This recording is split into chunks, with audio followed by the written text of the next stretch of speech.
He's like a Pakistani counselor. How much is it to next one? What's that? It's money. It's still more. But you do a Wi-Fi extender. Yeah, exactly. You know my own coat? I have got a coat like this, yeah? Yeah. Like, this is like a new style, but you know, that squeezes me now. It was like a lose on me at the time. Look, I know it's not super dry, yeah, but it's I can't. Better than super dry. Obviously yeah. not. I'm not at that level. I believe Sister Shazzy's going to make me chai the cup as well.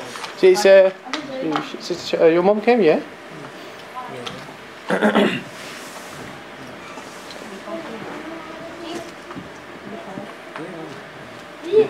just view on watch page, yeah.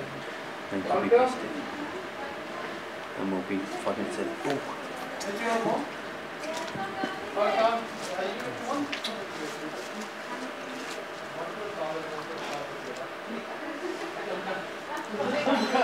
I'll get the pop.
Microphone lock.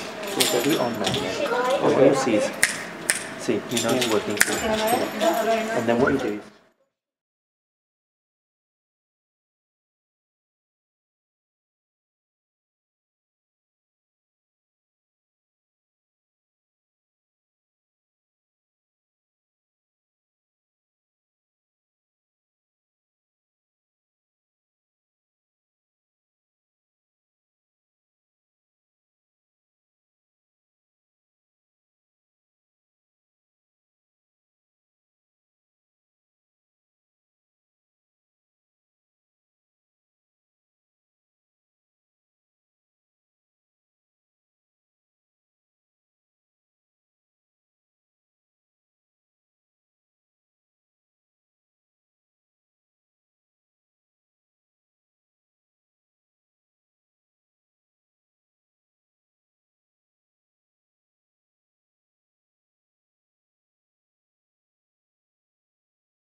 Allah. Assalamu alaikum everyone. Let us make a start.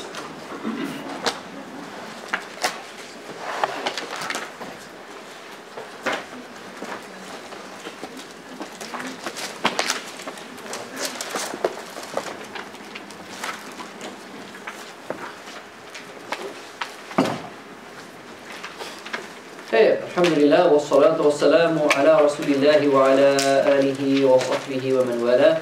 Rabbi yassir wa inni ya kareem wa ftah lana bil haqqi anta al-fattahul alim. Wa sallallahu ala sayyidina wa mawlana Muhammadin kama tuhibbu wa tarda bi an tusalli alayhi. Allahumma alimna ma yanfa'una wa anfa'na bima tu'allimuna wa zidna ilman yuqarribuna minka bi rahmatika ya arhamar rahimin. Khair, so the history of the schools of law is intimately and intrinsically interwoven with the history of early Islam, which is a fascinating period from a variety of perspectives, as we have seen. It's interesting from a historical perspective. It's interesting from a cultural perspective. It's also interesting from the perspective of if you like, a theological perspective. Looking at how our religion developed from the time of the Prophet ﷺ, a time in which God's speech was being revealed unto the earth.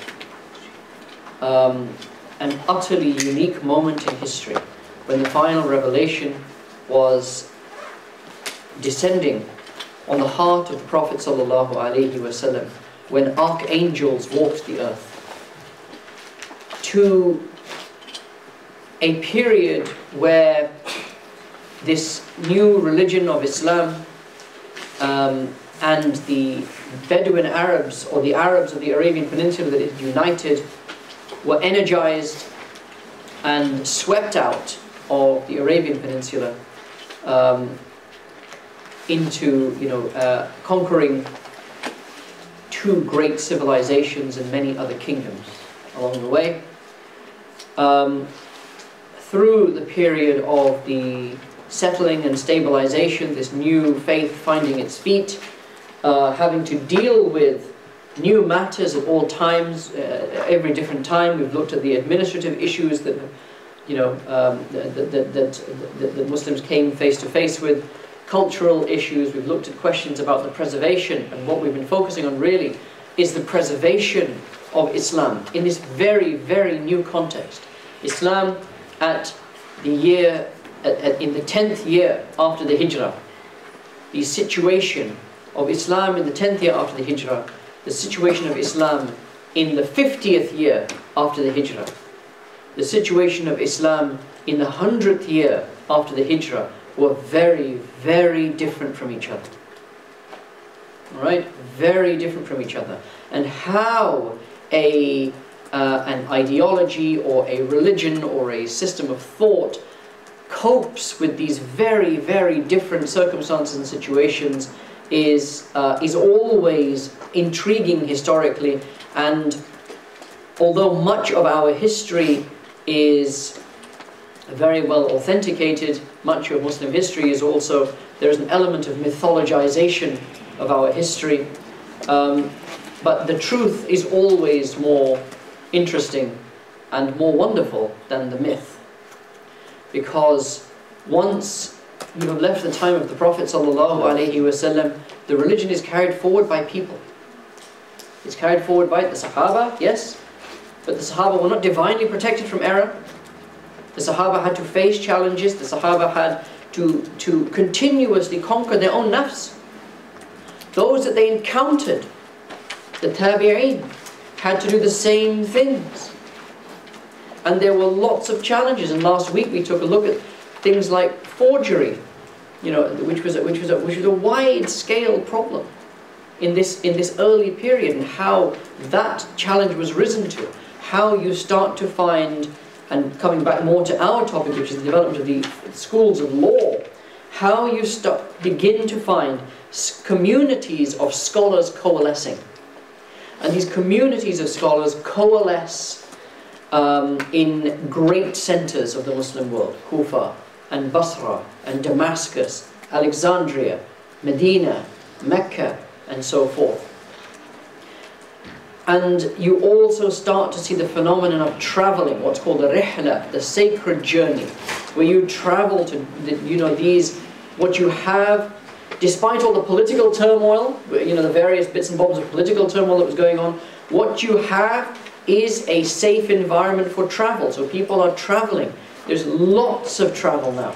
Between these great centers, people are meeting each other, they are learning from one another, there are debates springing up, all of this stuff is happening. It is an intensely creative period intellectually. Okay? It's the white hot, the intellectual flames are white hot. Alright? And it is in this period that you start to see the development of these centers of learning. And we took a look last week at the city of Kufa, primarily at the city of Kufa, which is where the Hanafi school developed. We looked at the Hanafi chain of transmission in fiqh, which is this. Although you could add maqul into that as well. And then we looked at some of these figures very briefly. So I just want to this we rushed through. So I wanted to just touch on them very quickly. So Ibn Mas'ud, we know about Ibn Mas'ud. Abdullah ibn Mas'ud, we spoke about him last week. One of his primary students when he was in Kufa was Ibrahim al-Nakha'i. Now most of you would have heard of Abdullah ibn Mas'ud, the Sahaba, but very few of you, I would wager, would have heard of Ibrahim al-Nakha'i. Alright? And he is one of the great scholars of the Tabi'een. Okay? One of the great scholars of the Tabi'een. Such that, and he studied continuously with Ibn Mas'ud. I think we spoke, did I mention to you last week about the 3 things that you take from a teacher? So you can take their knowledge, you can take their understanding, and you can take their hal, or their state, their way of doing things, their approach to things. Alright? So in hadith transmission, what you have is largely people taking from the knowledge of those great depositories of the knowledge of the Prophet ﷺ. So they would go, they would take the narrations from a particular person, and they would move on to somebody else. They wouldn't stay with that person. They would move on to somebody else. They would take their narrations. What was driving them more than anything else was the gathering of the narrations of the Prophet ﷺ. But that's a whole different module. How the hadith collections came together, that's a whole separate module, which we've had before. We're not going to go into it now, although I seem to keep on veering into hadith, because it is another very fascinating subject. Nonetheless, there were, however, those scholars that you would stay with. You wouldn't merely take their hadith, but you would stay with them. And with that long suhbah, with that long period of learning, that long period, I should say, of accompaniment of that person, what you now start to do is delve deeper. Right? So I remember that, my shaykh said to me once, he said, don't dig 100 holes 1 meter deep. He said, if you're looking for water, or you're looking for oil, don't dig one hole 100 meters, don't dig 100 holes 1 meter deep. Dig one hole 100 meters deep. And that's the difference. That's the difference between taking the knowledge of a scholar and taking the understanding and the hal of the scholar. That comes with suhbah. There is a reason that the companions of the Prophet ﷺ are called the Sahaba, his companions, those who had suhbah with him, those who sat with him. And one of the things that's very important when you come to the way that the Hanafis, for example, looked at hadith transmission, that who is a reliable transmitter of hadith, one of the things they looked at was طول الصحبة, length of companionship. Yes, this person is a companion. This person is a companion. But this companion over here spent 15 years with the Prophet ﷺ. This companion spent 6 months with the Prophet ﷺ. Now in terms of conveyal of the words of the Prophet ﷺ, there is a difference between them. Because the Prophet ﷺ didn't say things once, he said things different times, repeatedly. You guys would have heard me say the same stories 5, 6, 7, 8 times. Alright? Because I only have so many stories, right? I remember. Sorry, complete aside now. I remember when in my days of going and singing at nasheed concerts and stuff, there was always a comedian, all right, and there was a period of time where that comedian was this Somali chap from London. He was very funny. He was a Somali chap from London, and it so happened that we just happened to be. We kind of met after about 3 or 4 concerts. And what happened is, I heard his same routine 4 times. Say he would lead into it the same way, he would make the same joke, he would make the same joke, and you kind of think, do you know what? This is obviously true, but I've never realized it before. That this is a performance, right? You've learnt the script and you're just delivering the script. It's not like you're making up jokes on the spot. It's not like you change. It's that he's doing what I do. He's written something and he just performs the same thing over and over and over again. So. But the point is, you hear the same thing, and by the end of it, of course, I knew the whole routine. I knew he'd make a joke about Pakistani mother-in-laws, because he was Somali, right? So he'd make a joke about Pakistani mother-in-laws and that sort of stuff. And and I knew when he'd start to do his funny dance on the stage. And what happens is you get to know, you become more familiar with it.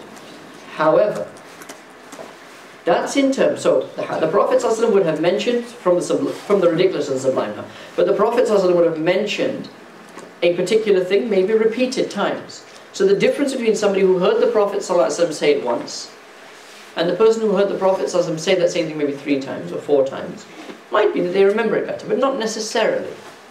Not necessarily. However, Hanafi scholars, the early Hanafis, were not interested in the transmission of the words of the Prophet ﷺ. Other people were taking care of that. They were interested in the transmission of the understanding of the Prophet ﷺ.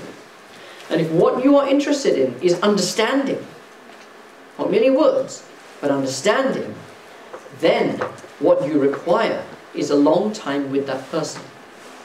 Alright? So I remember I mentioned, something to you guys, and and I remember, my Ustadha, my wife, she said to me, she says, you need to be careful because there's new people in the class and they don't get your sense of humor. They don't get when you're being ironic. They might think you're being serious. And I said, okay, yeah, that's a fair point actually. The conversation was slightly longer. I did try to defend myself. It didn't work very well. But that's a fair point. Okay? Not everybody will get the weird English humor, or this, the self-deprecation, or that's not everybody will understand that. But if you've been coming, if you have that experience with me, then you'll know that, oh, this is how he is. He'll make a bit of a joke about something like that. He'll talk about his time with the comedians, then kind of link that to the Prophet ﷺ. Just you get used to it. Don't worry, right? What happens? Understanding grows with time. Understanding grows with companionship. So those early, or the proto-Hanafis, you might say, were more interested in how much time you had spent with the Prophet ﷺ, because what they were interested in was not about taking the words of the Prophet ﷺ, but inheriting the understanding of the Prophet ﷺ. There are some very interesting sort of comments about this whole thing, about the difference between the muhaddith and the faqih. Right? The scholar, inverted commas, scholar of hadith, and the scholar of fiqh. Right? And the famous story is the story of Abu Hanifa and A'mash. So A'mash is one of the great hadith narrators, one of the major hadith narrators whom all of the great scholars, when I say hadith narrators, I need to be clear, what do I mean? There are hadith narrators and there are hadith scholars. When we talk about hadith scholars, we are talking about those who wrote the books, Bukhari and Muslim, Tirmidhi, Abu Dawud, Nasa'i, Ibn Majah, Ahmad ibn Hanbal, Darimi, and all these people like that. When we talk about narrators, we talk about those who are in their chains of transmission.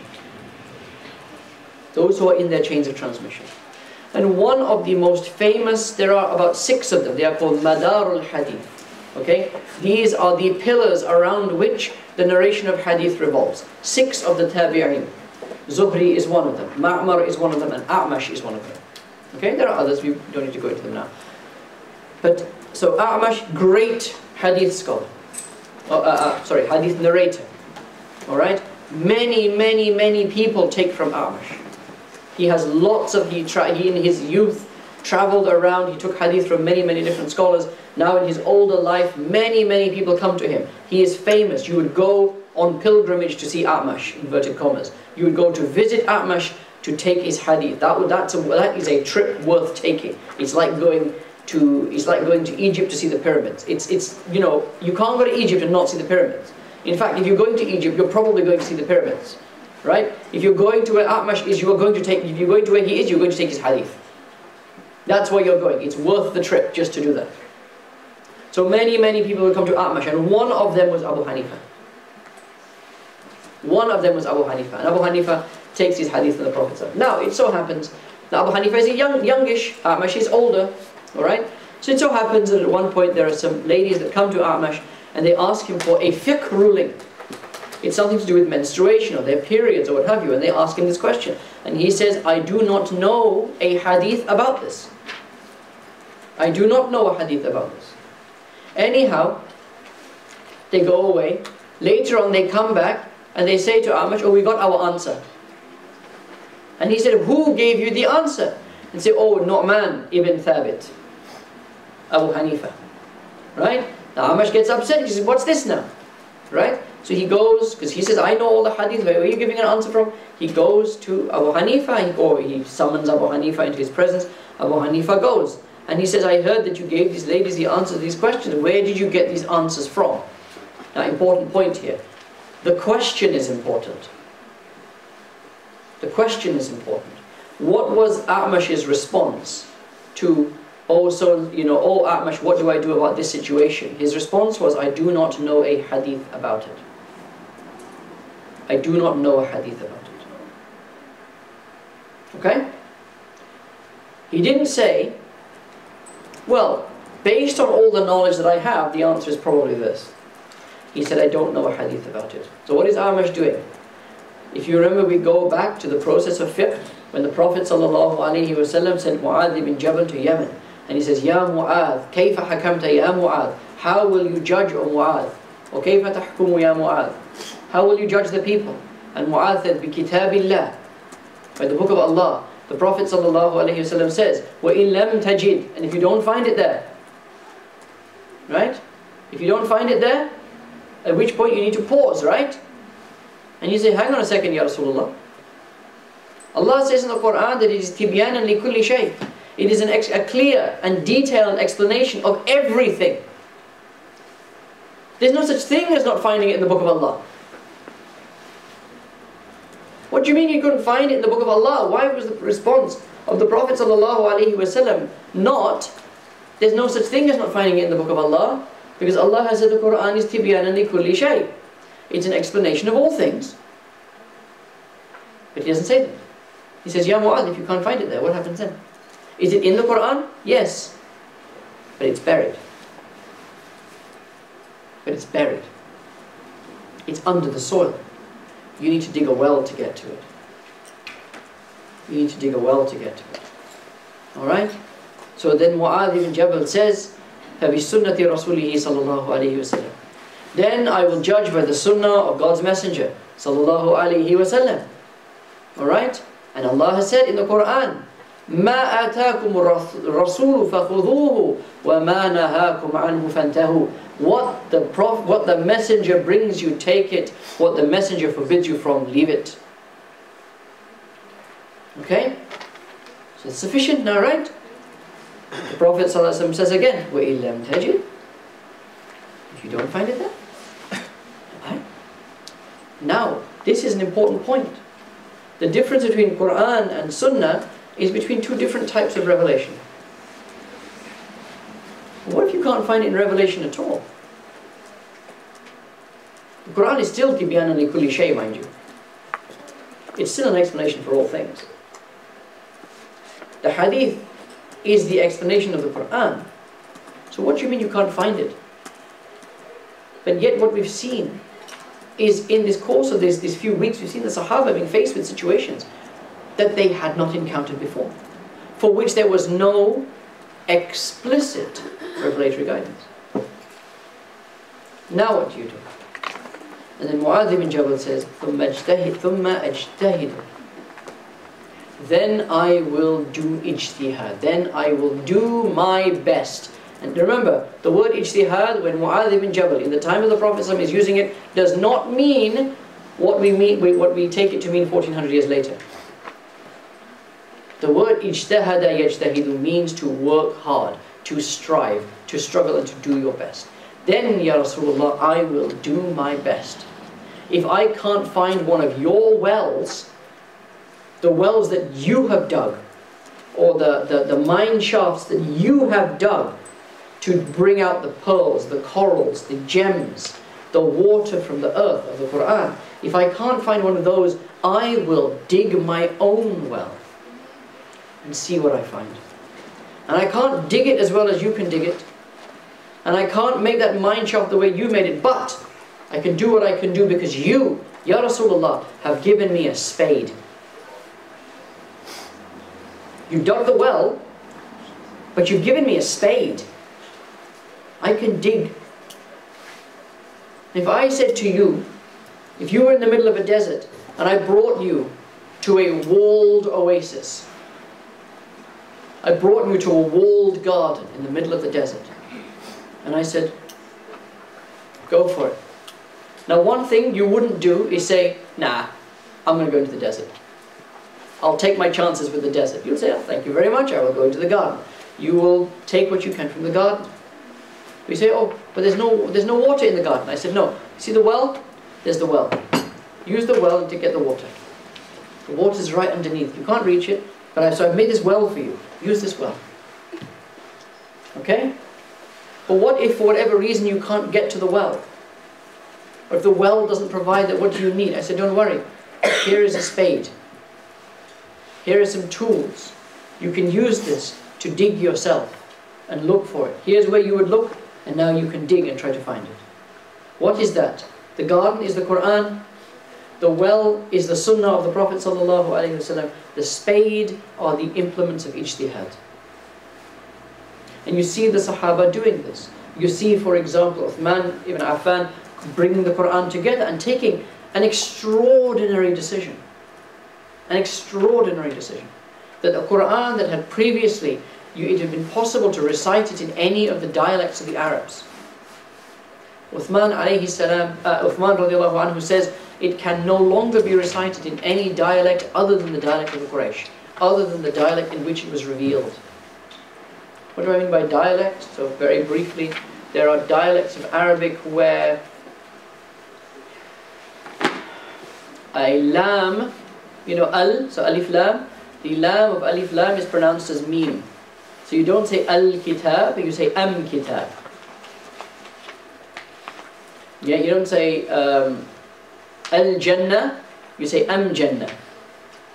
There are dialects of Arabic where noons are pronounced as ains.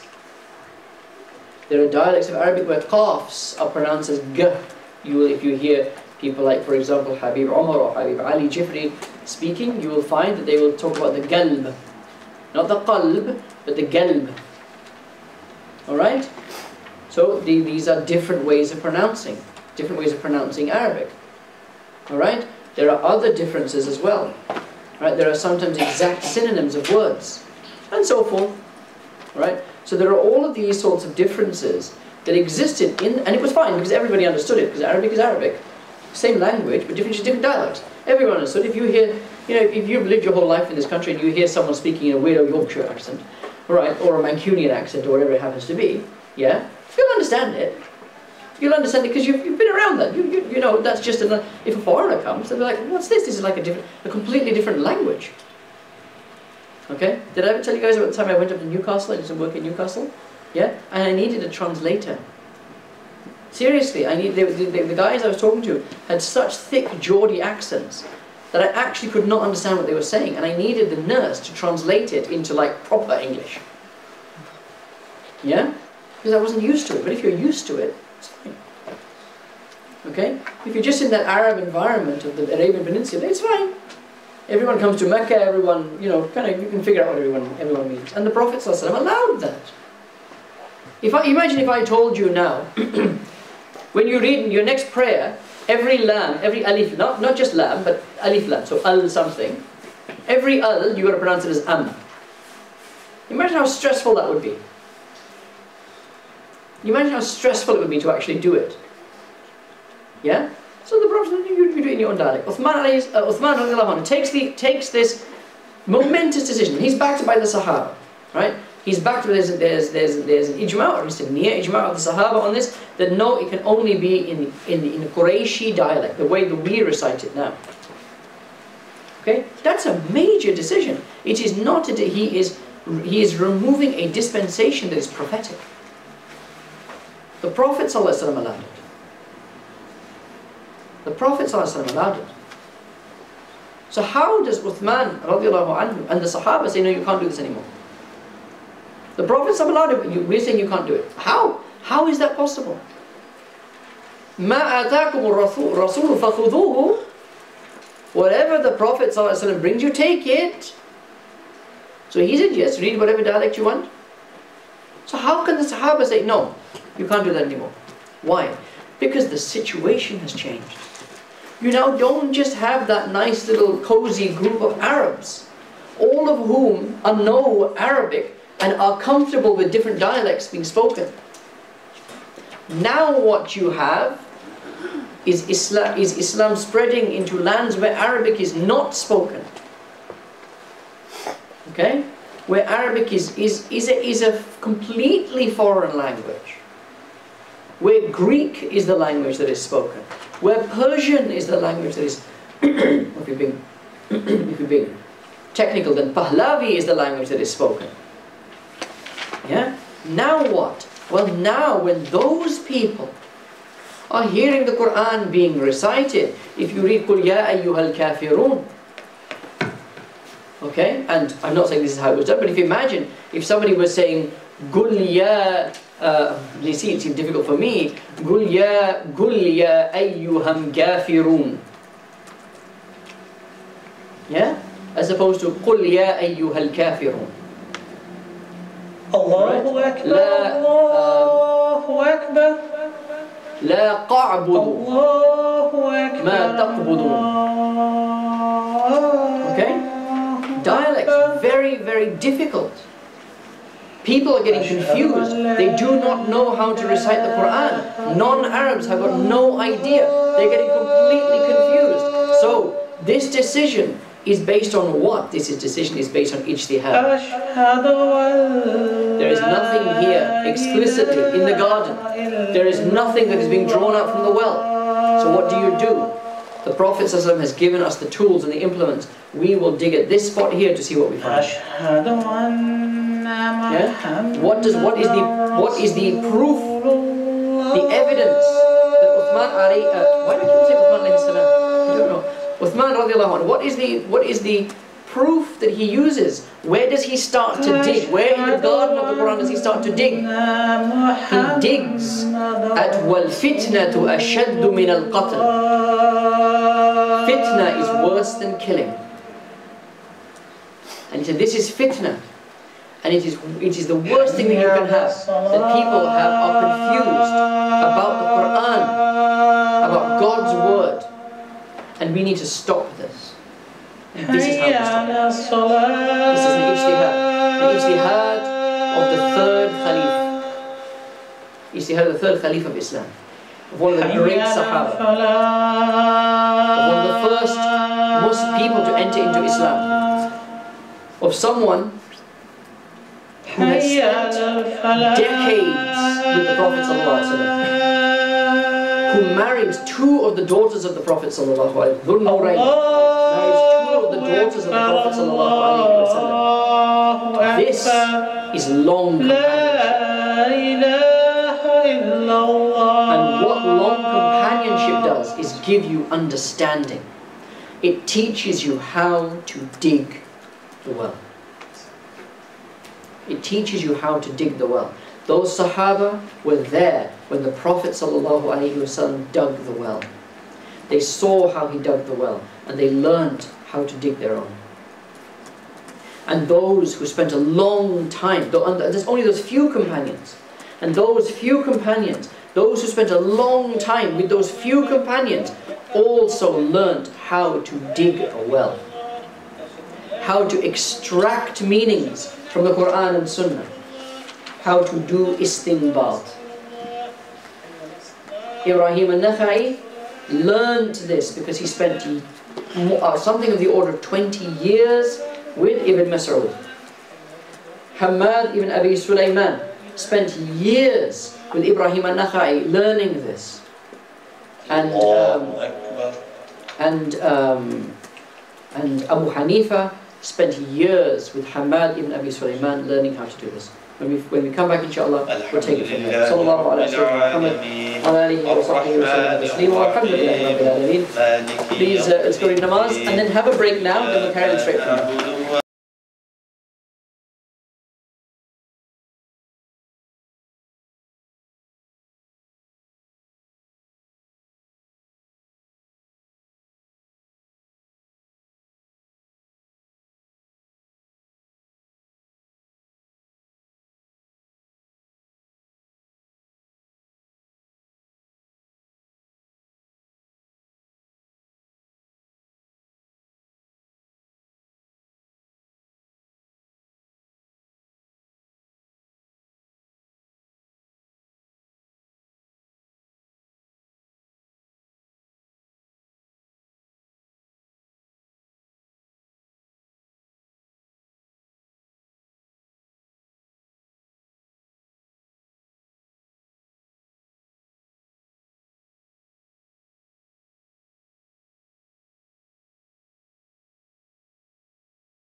Sahih Bukhari is that he will narrate the same hadith several times. He'll break a hadith up into chunks and he'll narrate the same hadith in several different places in his text. So إِنَّمَا الْأَعْمَالُ بِالنِّيَّاتِ, which is the first hadith of Sahih Bukhari, actions are by intentions, is actually narrated about 4 or 5 times in Sahih Bukhari. But each time with a different chain of transmission. And why Bukhari uses this chain of transmission for this hadith, but that chain of transmission for that hadith, is about the subtleties and the details of the science of hadith. Okay? We didn't learn any of that stuff with that scholar. We simply read, so he's 96 years old. I am amazed that he could keep awake through the recitation of these hadith. I read the Muwatta of Imam Malik, very similar circumstances, about 10 years ago now. That's a scholar, the Sheikh Ahmed Ali Surati, who was, believe it or not, from Leicester. Right? He was also 96, 97 years old. He also passed away 4 months after we read the whole of the Muwatta of Imam Malik. He was wheeled in on a wheelchair into the masjid. He would sit there, other people would read. He obviously can't read, he's too old. Other people would read. It took us 3 days to read 2,000 hadith. 3 days. Yeah? 14 hours a day, each day. And this 96-year-old man, who's pretty much being wheeled in on his deathbed. That's slightly overdramatic, but not by much. Yeah? He's being wheeled into the masjid. He's staying awake, he's listening to all of this being recited, he's sitting there. I'm sure he must have nodded off a couple of times. He's 96. I was nodding off. Yeah? And I was 60 years younger than him. Alright? But so what do you learn? What's the hal that you take? What's the hal you took from that person in that intense interaction? Yeah? Whatever it was, 30 hours of interaction over 3 days. Yeah? That you know something. Maybe I sometimes, oh, I'm tired now, I don't want to go into the class. I've been teaching this for 10 years. I've been, 15 years I've been teaching. I need a bit of a break now. Someone else has to do it. Look at this old man. He spent his whole life in this. And he's still doing it. There's no retirement age for scholars. They don't retire. They keep going until they die. You come to them with a question, they will answer the question. Yeah? Because that is their duty. The Prophet ﷺ gave guidance up to the very moment of his death. Up to the very moment of his wisal, he was giving guidance. As-salah, as-salah. Yeah? Up to that very last moment. And this is what you learn. This is the hal that you take. You are inspired. You sit in the presence of someone like that and you are inspired by them. I know nothing about him, except that he was a very old man who had a chain of transmission in the Muwatta of Imam Malik. That's all I knew about him. He lived in Leicester, I didn't even know he existed. Until I met him. Yeah? But you think, look at this person. It gives you strength. Makes you think you know something. This religion requires people with himmah. Himmah is determination. Determination, aspiration. Who are willing to put in the perspiration. Willing to put in the blood, sweat and tears. Imam Muhammad ibn al-Hasan al-Shaybani, the great student of Abu Hanifa, who you'll hear about in a little while, he said, we spend our nights awake so that others can rest easy in their beds. Yeah? We sit the whole night sitting and thinking about how do you do ghusl. Bring the Quranic verses and the hadiths and this Sahaba said that, but that Sahaba said this, here's this chain of transmission, here's that one, how do we link them together, what, all that stuff, just how do you do ghusl. So that you and I, we go to the Shaykh and say, how do you do ghusl? He says like this. You say, okay, thank you, and you go home, you do your ghusl and you go to sleep. But he has spent nights thinking about it. He's been kept up at night thinking about this. Do you know how Imam Muhammad ibn Hassan passed away? So you could write a short book on scholars that died because their books fell on top of them. I kid you not. I kid you not. Scholars that died because they had books on a bookshelf and they reached for a book on the bookshelf, slipped, they fell, the bookshelf fell on top of them. There are multiple scholars that died this way. Not one or two, multiple scholars that died literally buried in their own knowledge. Is that martyrdom? Huh? Is that martyrdom? It is martyrdom. Oh, it is absolutely martyrdom. Why is it martyrdom? Because one who treads the path of knowledge is like one who goes out in the way of Allah, like a mujahid in the way of Allah. And one who dies on that path of knowledge is like one who has been martyred for the sake of Allah. So yes, this is martyrdom. You, sitting here, I need to be careful now that MI6 are not recording me. But you are mujahideen. And if you die in this state, you die as martyrs. Because you are on the path to God. You are seeking God.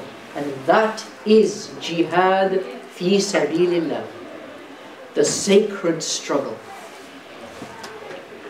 The Prophet ﷺ said, many, in fact, actually, let me get the, you can translate the hadith two ways. أَكْثَرُ مِنْ شُهَدَاءِ أُمَّتِي. Right? Which either means many of the martyrs of my community, or it means most of the martyrs of my community will die in their beds. Will die in their beds. Most of the martyrs of my community will die in their beds. I.e. not on the battlefield. And remember, this is spoken when? At the time of virtually continuous warfare. Alright? That indicates two things. One, martyrdom is more than just warfare. Two, that the Muslims would be victorious and peace would come. Right? That the Muslims would be victorious and there would be a time of peace. Okay? So you think about what you guys are doing.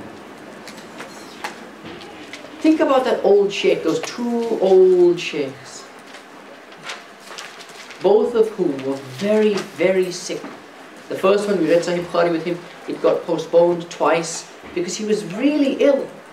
You know, there's a scholar called Sheikh Muhammad Danyal, who's actually from Wales, but who has made it his life's work, and Allah bless him, he's made it his life's work to go seeking out these really obscure scholars. I mean, this chap, his name is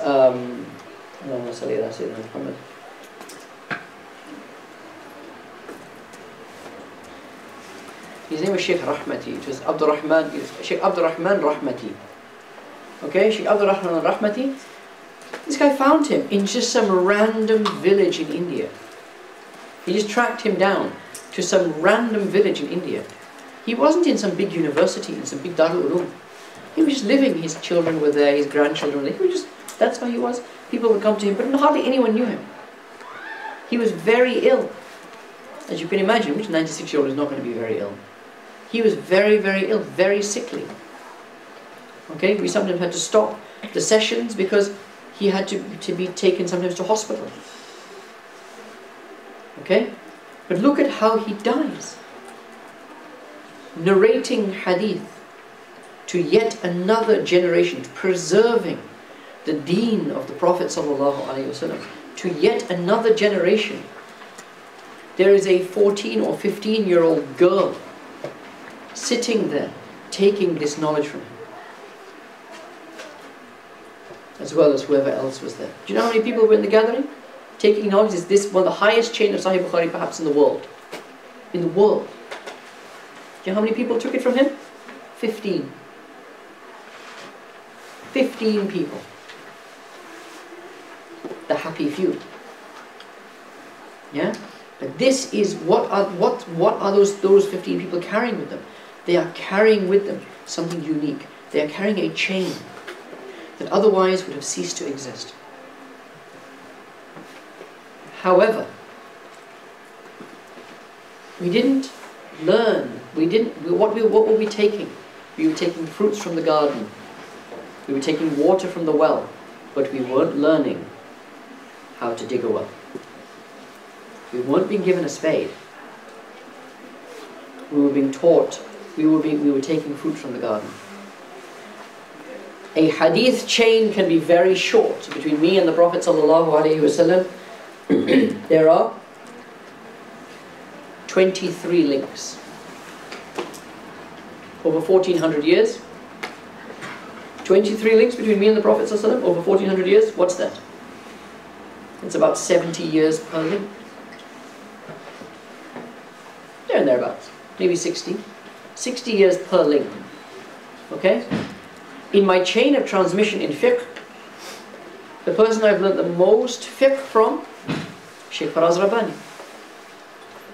I've had other fiqh teachers, but Shaykh Faraz Rabbani, who's my age, maybe 2 years older than me, who I've known for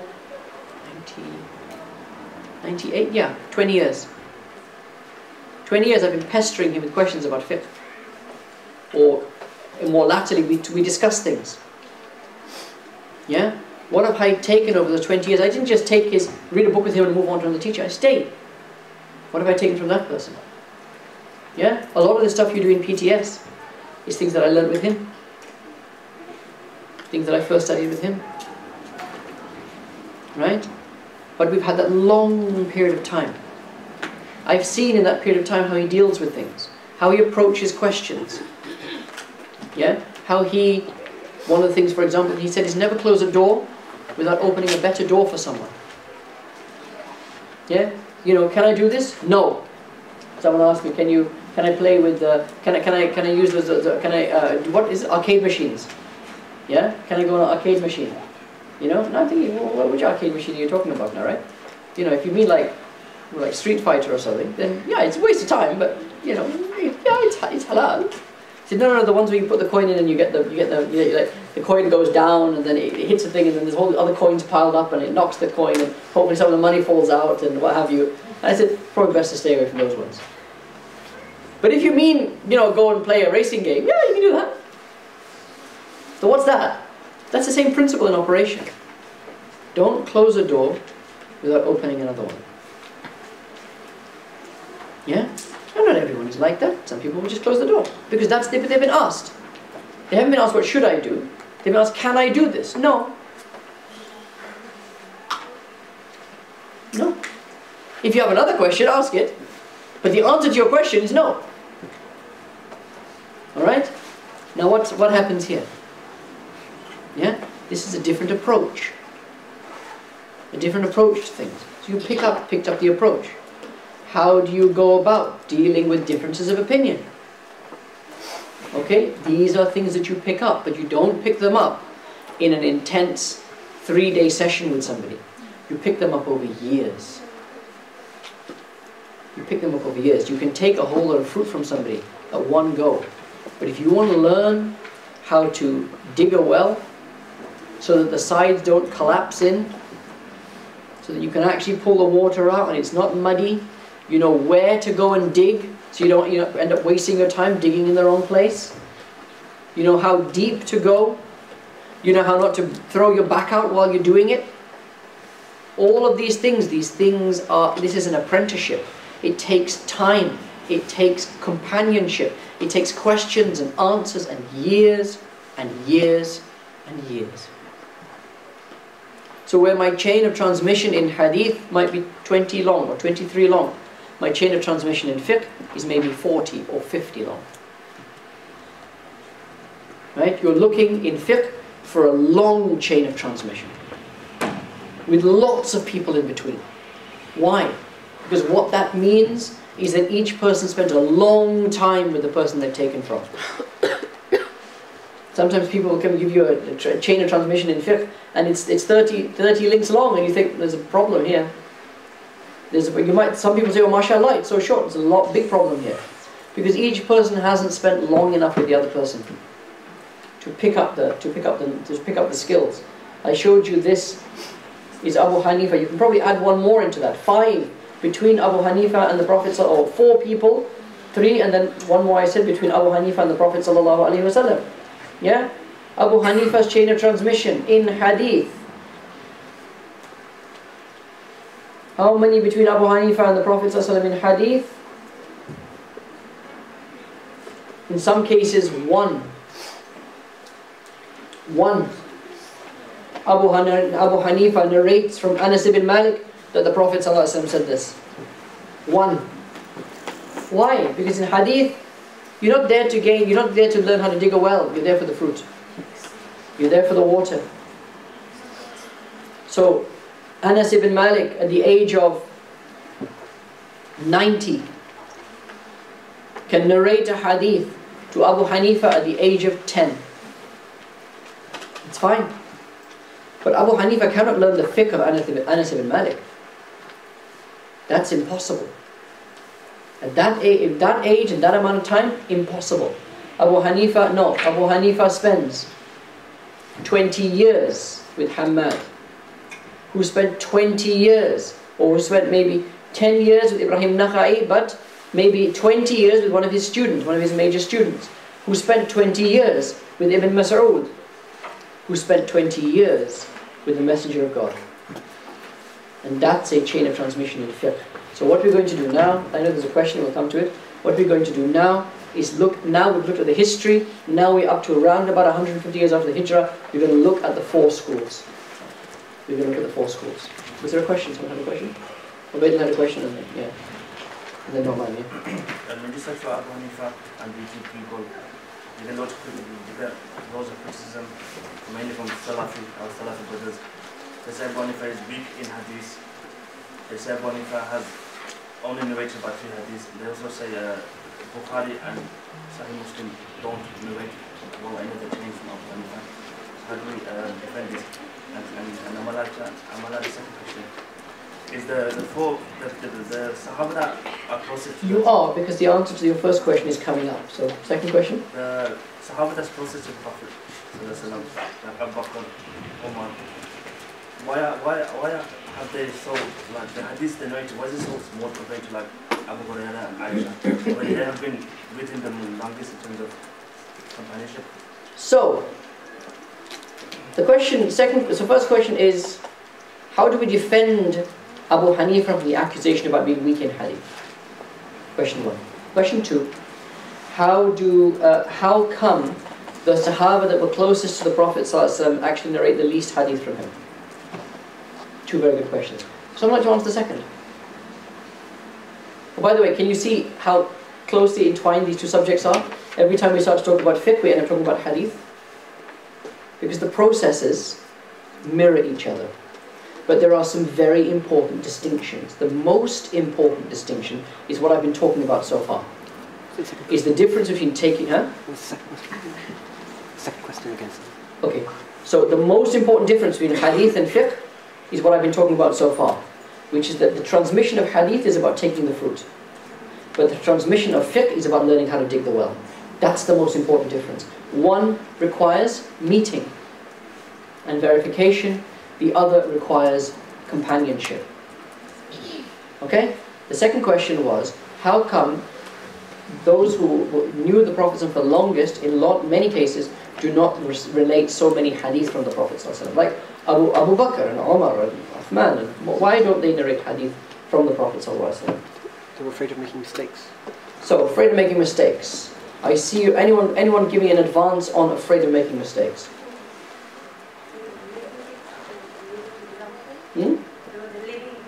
They were living examples, so they didn't need to say it, they just had to do it. The people they've been narrating to, the people around them anyway, so there needs to be... The people that they're narrating to would have been people who knew anyway. Would have been the Sahaba anyway, would have been other Sahaba anyway. So they passed away before. So they passed away before, you're not finishing your sentences. They passed away before people who needed to ask the question. They passed away before people who needed to ask the questions could ask the questions. We're getting closer to it here. Okay, so I mention my shaykh a lot, right? You guys know this. I'm always talking about my shaykh. Alright?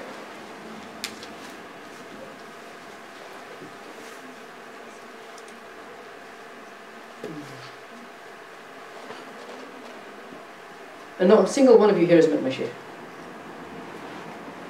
Not a single one of you has met my shaykh. Right? So sorry, I knew there was some, I knew I saw someone. Shazia. Right? Yet, my Shaykh passed away 3 years ago. 2015. 3.5 years ago. So how come none of you have met him? Because you never had the opportunity, right? So here's the thing, in order to narrate from somebody, you have to have met them. Okay? In order to narrate from somebody, you have to have met them. And we look at hadith the wrong way around. We look at hadith from the Prophet ﷺ down. But that's not how this works. It's going up. It's from you to the person that you studied with, to the person that they studied with, to the person that they studied with, to the Prophet ﷺ. Alright? What happens in the case of the people that you are talking about, the older Sahaba, right? Abu Bakr. So Sayyidina Abu Bakr, let's take Sayyidina Abu Bakr as-Siddiq. He passes away 2 years after the passing away of the Prophet ﷺ. Right? So, who is going to have taken hadith from him? What was he doing in that 2 years? Very busy. Kind of stabilizing the entire religion. Do you think he had gatherings where he would say, come on, let's talk about some hadith? Alright? So, who is likely to have met Abu Bakr? Right? Just the Sahaba. Mainly it would have been Sahaba meeting him. Who would have known anyway. Sayyidina Umar, similar. Sayyidina Uthman, similar. Okay? However, when you get to the young, because these are people that had responsibilities. When you get to people like Abdullah ibn Umar. Abdullah ibn Umar, when the Prophet ﷺ passes away, is probably around 23 years old. Yeah? He lives through the khilafahs of Abu Bakr, Umar, Uthman, Ali. At the end of the khilafah of Sayyidina Ali, Abdullah ibn Umar is probably around 53 years old. Okay? When is it that this massive interest in preserving the hadith and learning the hadith of the Prophet ﷺ comes about? It's when some of those older Sahaba start to pass away, when the Khulafa Rashideen, the era is over, we're in an era of princes and kings and that sort of stuff. Now people become really... Is Abu Bakr there? So if you're coming along in the year 50 of the Hijrah, and you want to preserve, or in the year 35 of the Hijrah, and you see that, Islam has become like an empire, a bit like the Byzantine Empire was before it. You can't access the rulers and what have you, and you're seeing now, you're hearing all this stuff in the Quran about al-Hakum al-Takathuru hatta zurtum al-Maqabir. Your obsession with wealth will take all of your attention until you trip and fall into your grave, basically is what the surah is saying. That first line basically means your obsession with wealth will lead you on by the nose until you trip and fall into your grave. Yeah, al-Hakum al-Takathuru hatta zurtum al-Maqabir. Kalla sawfa ta'lamun. Then only will you know.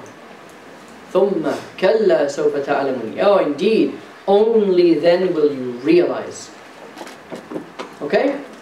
You're seeing this, but you're seeing this is what the Quran says, and yet people are obsessed with wealth and are going and taking, with money and this, and they become wealthy and palaces and what, and you think, what's all this about? I want to know about the Prophet ﷺ. You can't go to Abu Bakr, you can't go to Umar, Uthman, Ali.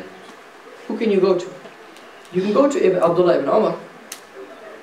Because he's in his 50s. He's in his 50s. That first hadith we mentioned last week, the hadith of, that first hadith in Sahih Muslim, the hadith of Jibreel, and I mentioned to you that how does it start? You've got narrator, incident, anecdote. There was this thing happening in our town, Basra. People were talking about, having these theological debates. We didn't know what to think about it, so we went to Mecca. Who did we find in Mecca? Abdullah ibn Umar. Abdullah ibn Umar. We asked him the question, and this is the hadith that he narrated to us. Okay? So it's about opportunity. Put short, it's not merely about receiving from the Prophet ﷺ. Or rather, I should say, the opportunity to receive from the Prophet ﷺ. It is also about the ability to impart it further on. So people like Abu Bakr and Umar and so forth, they received a huge amount from the Prophet ﷺ, but they didn't have that much opportunity to pass it on to who? To non-Sahaba. They passed it on to Sahaba, but not to non-Sahaba. This is why you find that when Sayyidina Umar passes away, Sayyidina Ali says that we are burying 9/10 of religion with Umar. Can you imagine? We are burying 9/10 of religion with Umar. What we have left is 1/10, or is a fraction of 1/10. Okay? But there was no opportunity for him to pass it on because he had other responsibilities and so forth. So that's why. That's why you find, by and large, the major hadith narrators of the Sahaba were younger Sahaba. Okay? Often younger Sahaba who still nonetheless spent a long time with the Prophet ﷺ. Abdullah ibn Umar pretty much spent his entire life with the Prophet ﷺ. Abdullah ibn Abbas was the nephew of the Prophet ﷺ, or I should say the cousin of the Prophet ﷺ. Effectively his nephew, because Abbas, who is the uncle of the Prophet ﷺ, was only 3 years older than him. So they were like cousins. Abbas, you know that Zayn Bika song about the Prophet's faithful friend, or the Prophet's best friend, and they used to play in the desert sands together. Do you guys know that song? It's a story. It's a song about Abu Bakr, right? But really, it should have been a song about Abbas, because that was Abbas. Abbas was the playmate of the Prophet ﷺ. He was the playmate of the Prophet ﷺ.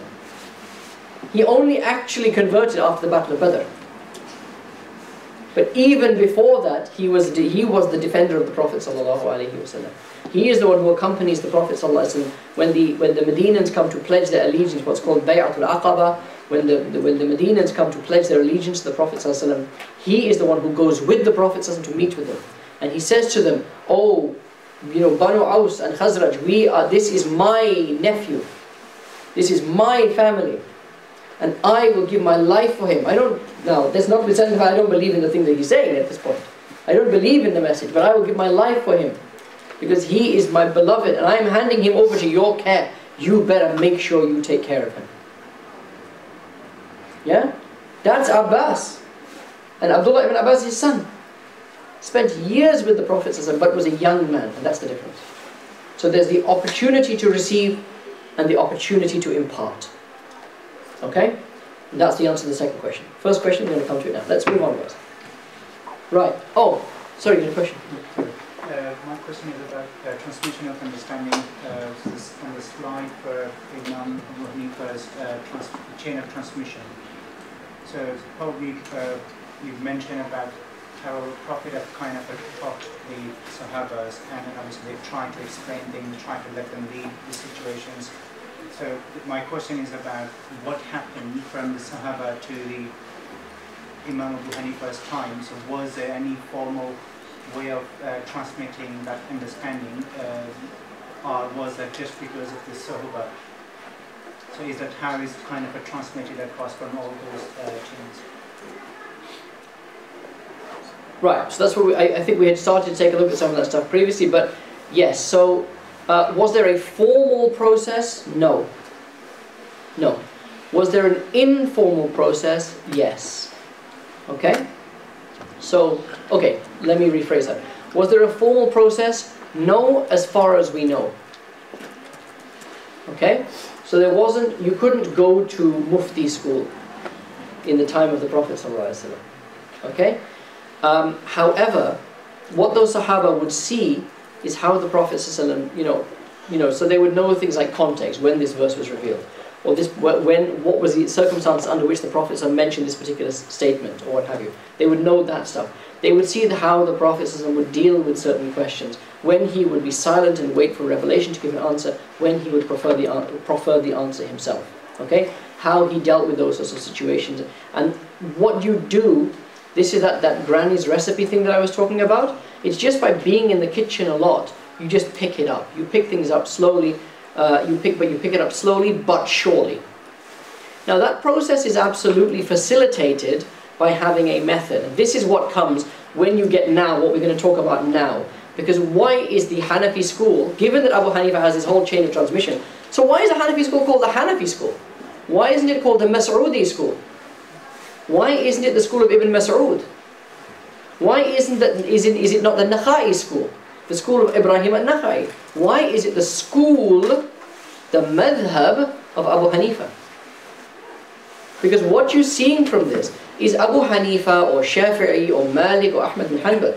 He's not just someone who popped up out of the ground somewhere and said, hey everybody, forget all that Quran and Sunnah nonsense, come and do what I say. He is merely a teacher in the line of teachers.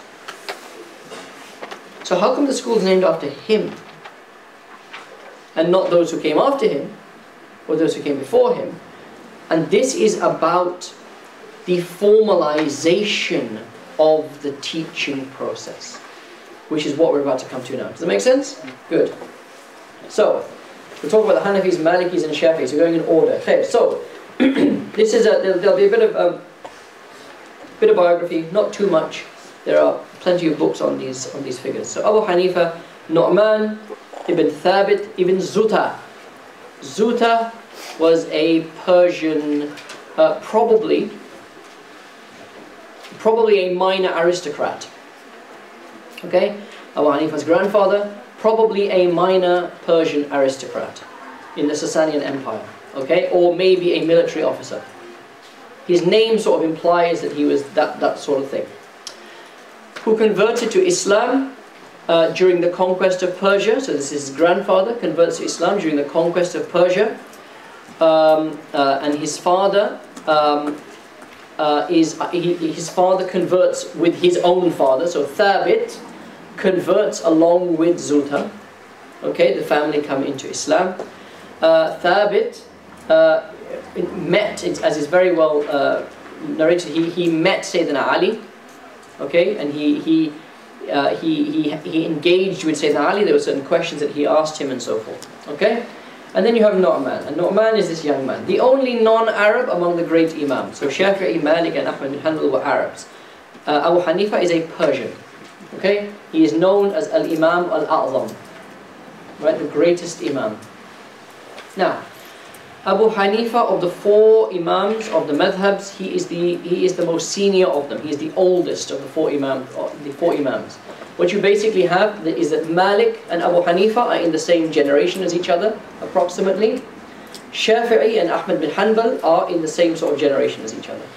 Okay, so and there are very interesting parallels between the Hanafi and the Maliki schools, and between the Shafi'i and Hanbali schools, which we won't get into because again that does actually get quite complicated and interesting.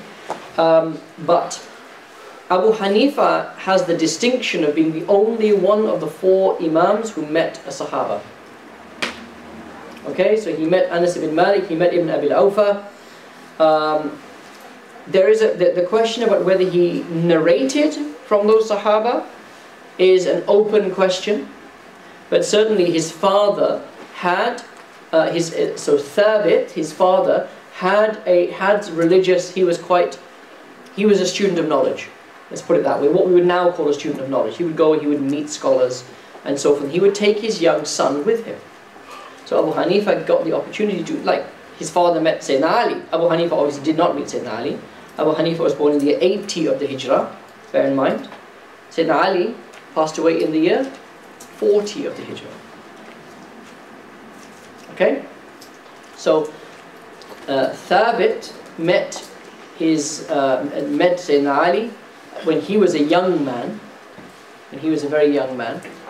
Okay, Abu Hanifa gets the opportunity when he is probably about 10 years old or so. He gets the opportunity to meet some of the Sahaba because his father took him around. One of the things you take from this: take your children to meet senior scholars. Take your children to meet senior scholars when you get the opportunity. Right. Number one is have your children in the company of scholars. Have your children accompany scholars. Okay, where you get the opportunity. But they'll only be able to accompany people like me because the senior scholars are senior, right? All right. But take them to meet senior scholars because that blessing is important. Okay. And Abu Hanifa, his father, took him to meet the Sahaba, Anas ibn Malik and others. The question of whether he narrates hadith from them is an open one. Although there are 11 hadiths that are called the Ahadiyya of Abu Hanifa or the Wahdaniyya of Abu Hanifa, the single narrator hadiths of Abu Hanifa. 11 hadith that are reported to be narrated by Abu Hanifa from a Sahaba, from the Prophet sallallahu alaihi wasallam. Okay? All of those hadith are problematic because of their chains further on down the line. Okay, so there's a problem with each of those chains further down the line. Not at that level, but further down the line. But here we have, there you have it. He was recognized for his intellect. He also kept contact with the marketplace. He understood the needs of people. So he spent 18 years, as I mentioned, studying with Hamad. He studied with the companions of Umar, Ali, and Ibn Mas'ud. Okay, so this is where his scholarly lineage comes from. It goes back to, especially Ibn Mas'ud, also Sayyidina Ali, and to a certain extent to Sayyidina Umar as well. Okay, but he was very well recognized as a young man for his intellect. As a young man, he would get into theological debates. Okay, so as I mentioned, Kufa is a center, a very febrile center of theological debate. Abu Hanifa would get into those debates at that age, but he also would he used to work with his father. He started businesses, and all through his later scholarly career, he kept up with those things. So this is important because he was not an ivory tower scholar. Other scholars around his time, some of whose schools have not survived, didn't have contact with ordinary people. Okay? And scholarship, this sort of fiqh, is really about three things. Okay? It's about knowing the religion, knowing people's circumstances, and having the intellect to reconcile between them. But that third bit, which is about knowing the state of people, is critical. One of the big problems we have in our society today is that there is a disconnect between imams and their congregation, especially the younger congregations, and between imams and women. So what you have is those who are supposed to be providing the religious guidance and who have been trained to do that and have, in some situations, the knowledge to do so, don't have the right link with people. They can't relate to people. They only relate to a small segment of the population. Now that small segment, which is usually, in our circumstances, Pakistani uncles, okay, that's their focus group. You guys know what a focus group is, right? You know what a focus group is? So if you want to find out what people think about a particular thing, you try to get a group of people, maybe 10 people, who represent everyone. So you get Uncle Brian from down the street, and then you'll get Auntie Khatija, and then you get two or three young people, and you make sure you've got, there's white, brown, black, male, female, what have you. So they represent, each one represents a part of the community you live in. Okay? And then you chuck a question into the middle and you watch them go. Right? This is called a focus group. Right? It's a focused group of people to see what do people think about a particular issue. Okay? Most movies that come out in the cinemas have first been seen by focus groups. Right? And if you're one of the focus groups, they'll play the movie for you as it stands, and then say, what do you think of the movie? And say, oh, it was great, but I didn't like that character. Right? Or I couldn't understand that bit. Or or the ending was really downbeat. The ending was was really downbeat, or that sort of stuff. They will take that back and they will say, should we take the opinions of these people seriously? Should we take the opinions of these people seriously? So if the people in your group who you want to your movie that you want to be very successful and you want it to make $1 billion, right? So you now want to know what people have to think. Before you spend all that money, you want to know what people think. So what do is you go to the Fabian Society in London, right? And you get a group of cravat-wearing, French-speaking students of politics and philosophy, all right? And you get them to watch your movie, right? And they say, and they watch your big shooty action spectacular, right? And they say, yeah, it was okay, but you know what would make it a lot better? If there was if in the middle of the movie there was a 10-minute abstract meditation on the meaninglessness of life, delivered in a crypto Sartrean fashion. And you kind of go, oh, they all said that. All of them said we should have this. So in the middle of your big shooty, Avengers Infinity War, you put this 10-minute segment in the middle, which just brings the movie to a grinding halt. Okay? And and the movie doesn't make $1 billion, it makes $100 million, and you wasted all your money. What's the problem? Your focus group wasn't representative. Your focus group wasn't representative.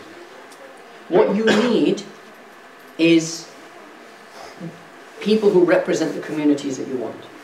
So you probably want to know, if you're making this big movie, you probably want to know what women have to think, what women think about it. Because women are going to be your audience, right? You probably want to know what young men have to think about it, because they're going to be your audience. You probably also want to know what parents think about it, because they're going to bring their kids. Right? So you want to make sure you've got some parents there, you've got some younger kids there, you've got some ladies there, and so forth. Right? A lot of movies, for those of you who watch movies, I know most of you don't watch movies. But one of the things you might have seen with movies is how many more Chinese people there are in movies, and how many more movies are set in China, or in the Far East. Why?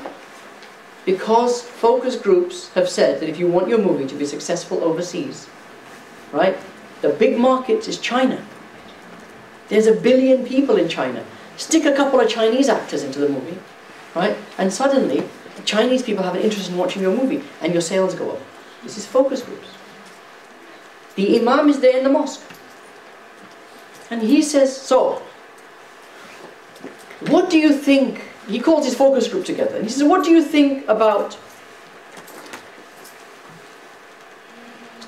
ladies being doctors? And all the Uncle G's there go, oh, to be at home. How are they going to cook the roti if they're in the hospital? It's very nice, saving lives, and it's great. Who's going to make the roti though? And the Imam said, hey, it's a good point, man. Who's going to make the roti? Who's going to make the roti? Yeah? Next day he stands up on the minbar. He says, all you ladies, stay at home. Stay at home and make the rotis. Why is that? That's a stupid example. But what's it based on? Who is he talking to? As a scholar, you need to know the religion. Tick, he knows the religion. You need to have intellect and wisdom. Tick, he's got that. And then you need to know the needs of the people, the situation of people. But how do you come to know the situation of people? How do you come to know what's really going on? I think I mentioned once to you guys that I got to South Africa recently, and I met some very senior scholars when I was there, and I asked them, what do you think is the most pressing thing, or the most pressing concern facing the Muslims of South Africa? And I honestly was expecting them to say, too many of them do Mawlid, or something along one of these the normal issues that get spoken about all the time, But I was very happy because what the one scholar, the very senior, the chairman of the kind of Jamiat al-Ulama, whatever, he said to me, the biggest problem is atheism. It's young people leaving Islam. And he said, that is our fault, because we cannot convey the religion to them in the way that they need it to be conveyed to them. And I was so happy. It's obviously very concerning, but I was so happy to hear that acknowledgement that this is the real issue. And what we started talking about is how, it was a committee meeting of scholars, and it was how do we work better with university Islamic societies, so MSAs or whatever, yeah? How do we work better with those societies? And they asked, while I was there, they asked me, and I said, look, I'm sure you probably hear this from the students in those societies. When you go and you talk to those societies, who are you talking to? Because half the people in those societies are women, right? Do you ever get to speak to them? He said, well, no, not really. We speak to the representatives. I said, but the representatives are almost always men. He said, yeah. So I said, you don't actually know what the issues are with the issues that women are dealing with on campus. You're assuming the men will tell you. But do the men even know what the issues are? Do the men know that the women's side of the Jamaat Khana is smelling because it hasn't been cleaned properly? Yeah, or there's not enough space on Jummah day. Or sometimes, I went to a masjid recently, just a masjid in Walsall, my wife and I, we were driving around, in Wolverhampton I should say. And it was Maghrib time, we needed to pray Maghrib, we didn't want to have to go back home. I said, let's go to the masjid. I got to the masjid and I realized, you know something? Hey, I hope they let women pray here. You know, I didn't actually find out, so I went in first. And I said, I said, where's the ladies' entrance? I don't say, do you allow ladies to pray? I said, where's the ladies' entrance? And this old Uncle G kind of says, oh no, he says, no, he says, oh, the ladies' entrance is around that side. So, okay, they allow ladies to pray there. I said, what, good, okay. Because we've had masjids where we've gone in and my wife and daughters have been told you pray outside in the car park. And not at namaz time even. The masjid is empty, there's one Uncle G sitting in the mosque reading Quran. Yeah? And he said, you go pray in the car park. I told him, no. Uncle G, go sit down. Right? You read your Quran, don't worry. And I told my family, come in and pray. You come in and pray. Oh, but we can't. He said, don't worry about Uncle G. I am here. You come in and pray. Anyone wants to fight about it, they can fight with me. Right? They'll regret it. Right? Not because I not that sort of fight. This type of fight, guys. You know, you'd regret this too. Black belt in origami. So, you know, but I've had those. But this guy said no, and then he said, okay, it's probably closed now. Tell her to come into the main entrance. We'll take her around and she can go and pray there. Okay, alhamdulillah. Right? But many times these situations are not known about. So I said, you guys, when you are engaging, who are you engaging with? How are you engaging? This is very important, because if you engage with only one segment of the community, you will not get a good understanding of what's going on in that community. Abu Hanifa was in the marketplace. He was in the marketplace. And he saw what was really going on. Because you sit in a marketplace long enough, you will come to know everything that's going on in the society. And this is a model that has been followed by many, many other scholars. That they have one foot in academia and one foot in the real world. Okay? There was one, I remember there's a particular, he was a Sufi scholar from Mali, I think, from Mali, West Africa. And they used to be like, in those places you'll have like once a week you'll have a market. So he would get a stall at the market. Whenever the market came around, people would trade, you know, cows and sheep and fruit and whatever it happens to be, and he would have a stall there, like a tent, all right, there. And people would come into his stall, and they would say, and it would be bench, be a table, and he'd be sitting there. And say, what are you selling? He said, I am selling the hereafter. I am selling the akhirah. Yeah, come sit, and I'll tell you how much it costs. Right? But what is he? He is in the marketplace, he is seeing real life. This is how Abu Hanifa was. And this is something that has become, and the reason I'm focusing on this, is it has become a feature of the Hanafi school. And actually a feature of all these four madhabs, for a reason I'll explain to you in a second, why the four madhabs are important. Okay? Because you'd asked about where's the hadith of Abu Bakr and where are the schools? There are many, these are four schools that have survived. There were many schools of law. Possibly up to 300 madhabs in the early period of Islam. 300 madhabs. And of those 300 madhabs, only 4 stood the test of time. Okay? What happened to the others? For some of them, they were too difficult for people. I mentioned to you guys last week that none of the great schools emerged from the countryside. Well, countryside is the wrong word. From the wilderness. There's no Bedouin school of law. Okay? There's no school of law that arose from a scholar sitting in the desert. Why? Because that's not where people were. It's not that there weren't people there thinking about fiqh. Of course there were.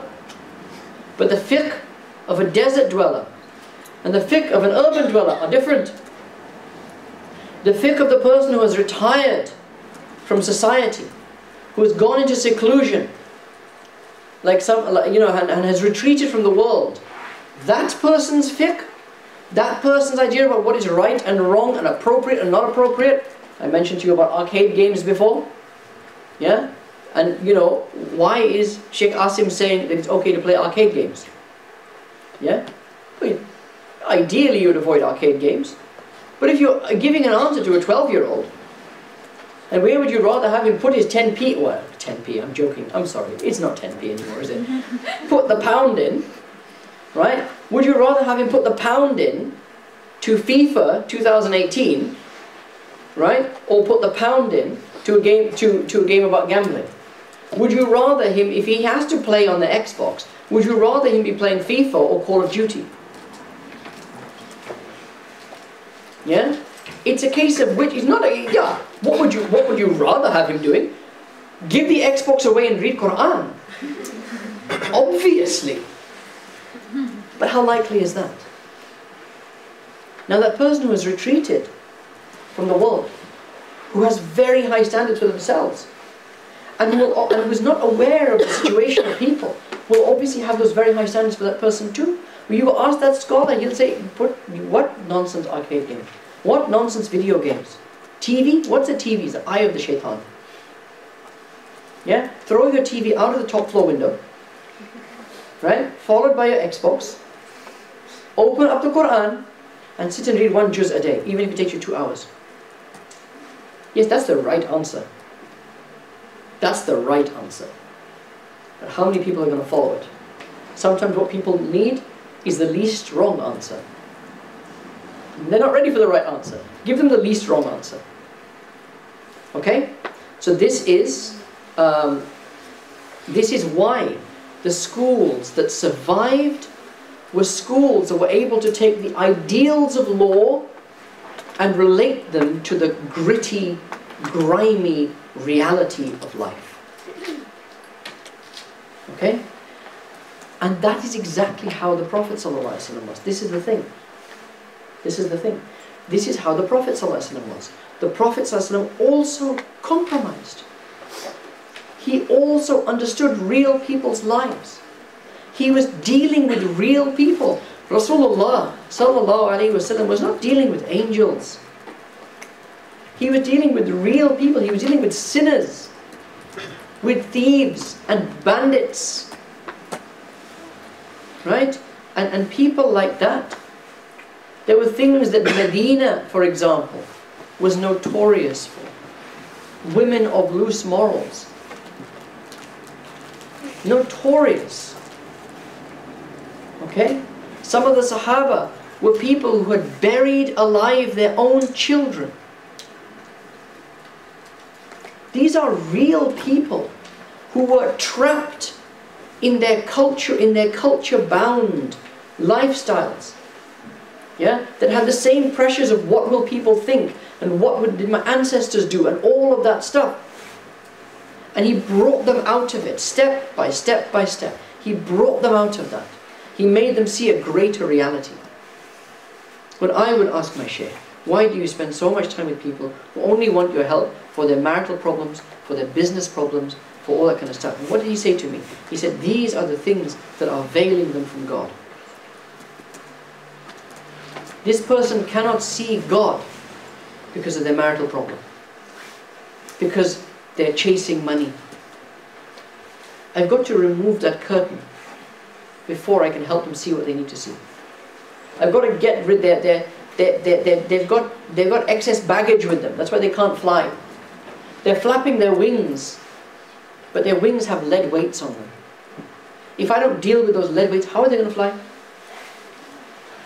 If it was simple as saying to everyone, be good, worship God, treat people well, go home. Or to put that another way, yeah, the greatest commandment is this, that you love the Lord with all your heart and all your mind and all your soul. And the second commandment is its equal. Love for others what you love for yourself. Love thy neighbors, you love thyself. That's from Jesus. That's from Jesus. If it was as simple as that, it's easy. What do you need to come here 3 hours a week for? I know the tea is nice. But what do you need to come here 3 hours a week for? All I'm saying to you every week is love the Lord God and love thy neighbor. That's all I say to you every week. Why isn't it enough? Because life gets in the way. That's why. So to move life out of the way, so that you can focus on what you are here to do, this is important. This is relevant. This is what the Prophet ﷺ did. This is what those Sahaba did. This is the fiqh. How you take heaven and earth and make them meet. Revelation and real life and bring them together. That's what fiqh is all about. And the schools that survived were the schools that were able to do that. Okay? Okay, so this is Abu Hanifa. A lot of praise of Abu Hanifa, as you can mention. The most important one being this one here. This is the one I'm going to focus on. All people were asleep with regards to fiqh until Abu Hanifa came. All people are children of Abu Hanifa in fiqh. Imam Shafi'i said this. Imam Shafi'i never met Imam Abu Hanifa. But Imam Shafi'i was the son-in-law of one of the major students of Abu Hanifa, Imam Muhammad. Okay? And he said, all people are the children of Abu Hanifa in fiqh. Why is this important? Because the Hanafis were the first true legal school. The first thing that you would recognize, that you and I today would recognize as a school. As a school of law. Okay? His circles taught fiqh by debate and discussion. In his time, in Abu Hanifa's time, this is between 100 and 150 years after the Hijrah. In the time of Abu Hanifa, knowledge was hadith.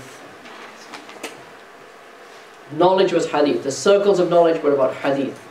If you went and you sat in the circle of knowledge, what you were doing was learning the hadith. You were taking the fruit, you were taking the water. Okay? The teaching how to use the spade, this was for very, very few. Most circles of knowledge were about transmission of hadith. How do you transmit hadith? I talk, you listen. Or I talk, you write. Yeah? There's no questions, there's nothing, just I talk, you write. That's a gathering of hadith. Okay? It was one way.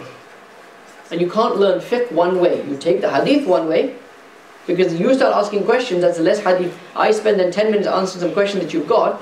That means it's 5, 10 less hadith that I can narrate. Okay? But Abu Hanifa changes this. He has a circle, and what happens in the circle, what happens is that issues are brought. Sometimes hypothetical issues. Okay? What if this were to happen?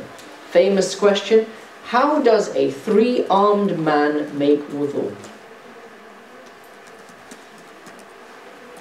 If a man has 3 arms, does he need to, how many arms does he need to wash in wudu? Ever seen a man with 3 arms? So why is the question even being asked? Why even, would you, any of you ever thought to ask me this question? Of course not. Right? Why? The reason is, if you look at the Quranic verse on wudu, you know, Arabic has a form for the singular, a form for the dual, and a form for the plural. Okay? So what do I mean by that? I mean there's a way of saying 1 book, 2 books, and more than 2 books. So in English we have just 2, we have singular and plural, right?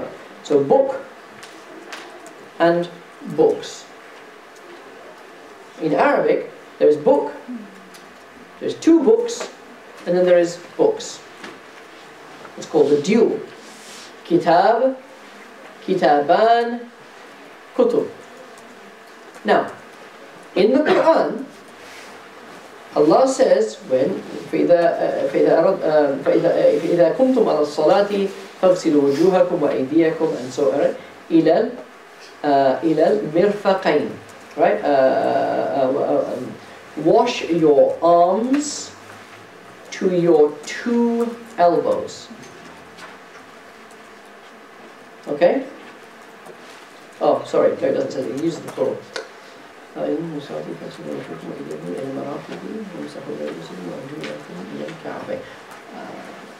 Yes, so, sorry. So in terms of, so with washing your feet, I should say, Allah says wash your feet to your 2 ankles.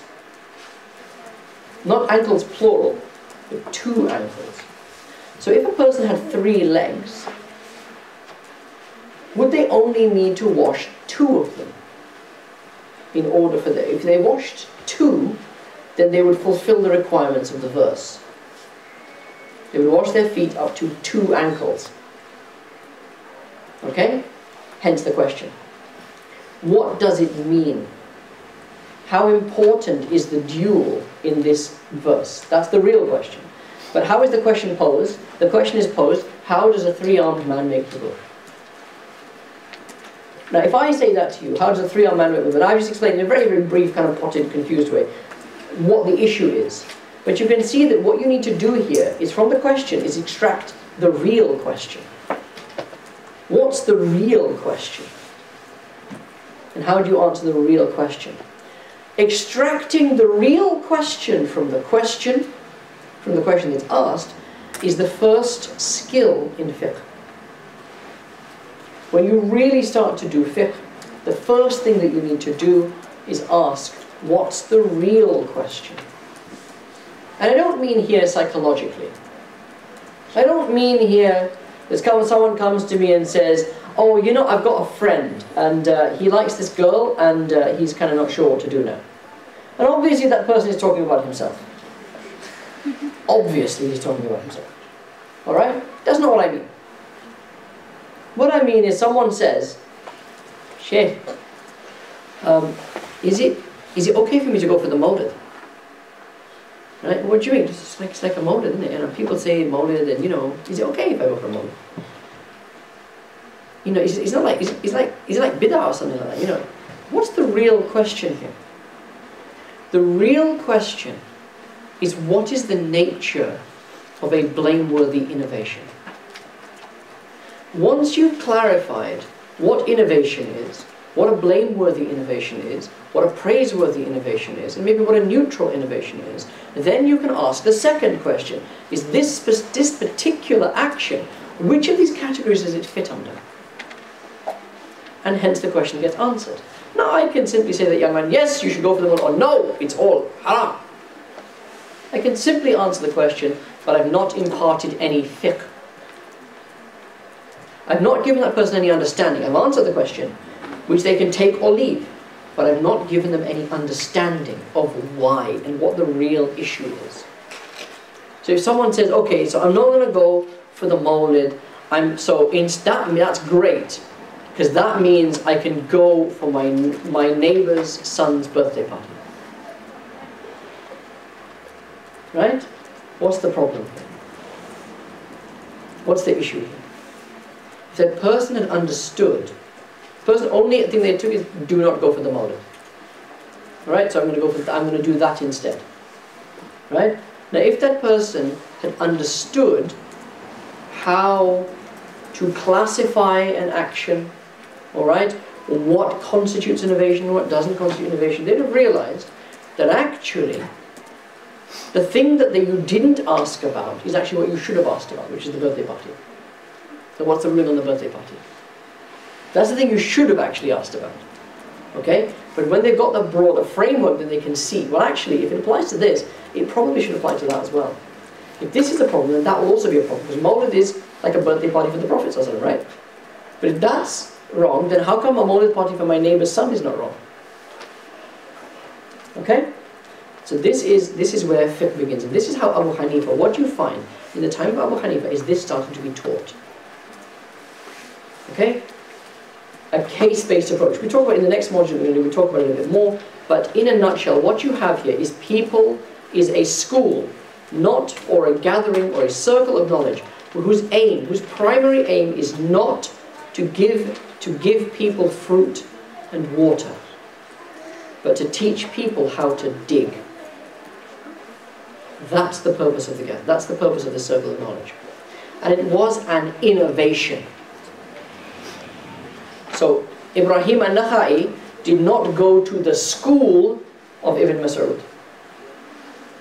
Hamad ibn Abi Sulaiman did not go to the school of Ibrahim Nakhai. And Abu Hanifa, for his part, did not go to the school of Hamad ibn Abi Sulaiman. These were simply revered and cherished teachers that they accompanied for a long time and learnt a lot from. But what Abu Hanifa does is set up a school. Now what does a school mean here? It means a circle of students. We sit down together. Today we are going to talk about this question. And we're going to examine this question from this perspective, that perspective, that perspective, that perspective, and try to come to an answer. Sometimes Abu Hanifa would say, I want you guys, what's going on in your families, let's talk about it. Let's talk about what, so how do we understand this thing? There's this, Sheikh, you know what? I'd come back from, from a distant land X, and they have this interesting form of trade, where basically they use goats to trade things. So the exchange rate is goats. Okay? So Abu Hanifa said, come on, bring it, let's talk about it. Here, right, can I sell you this,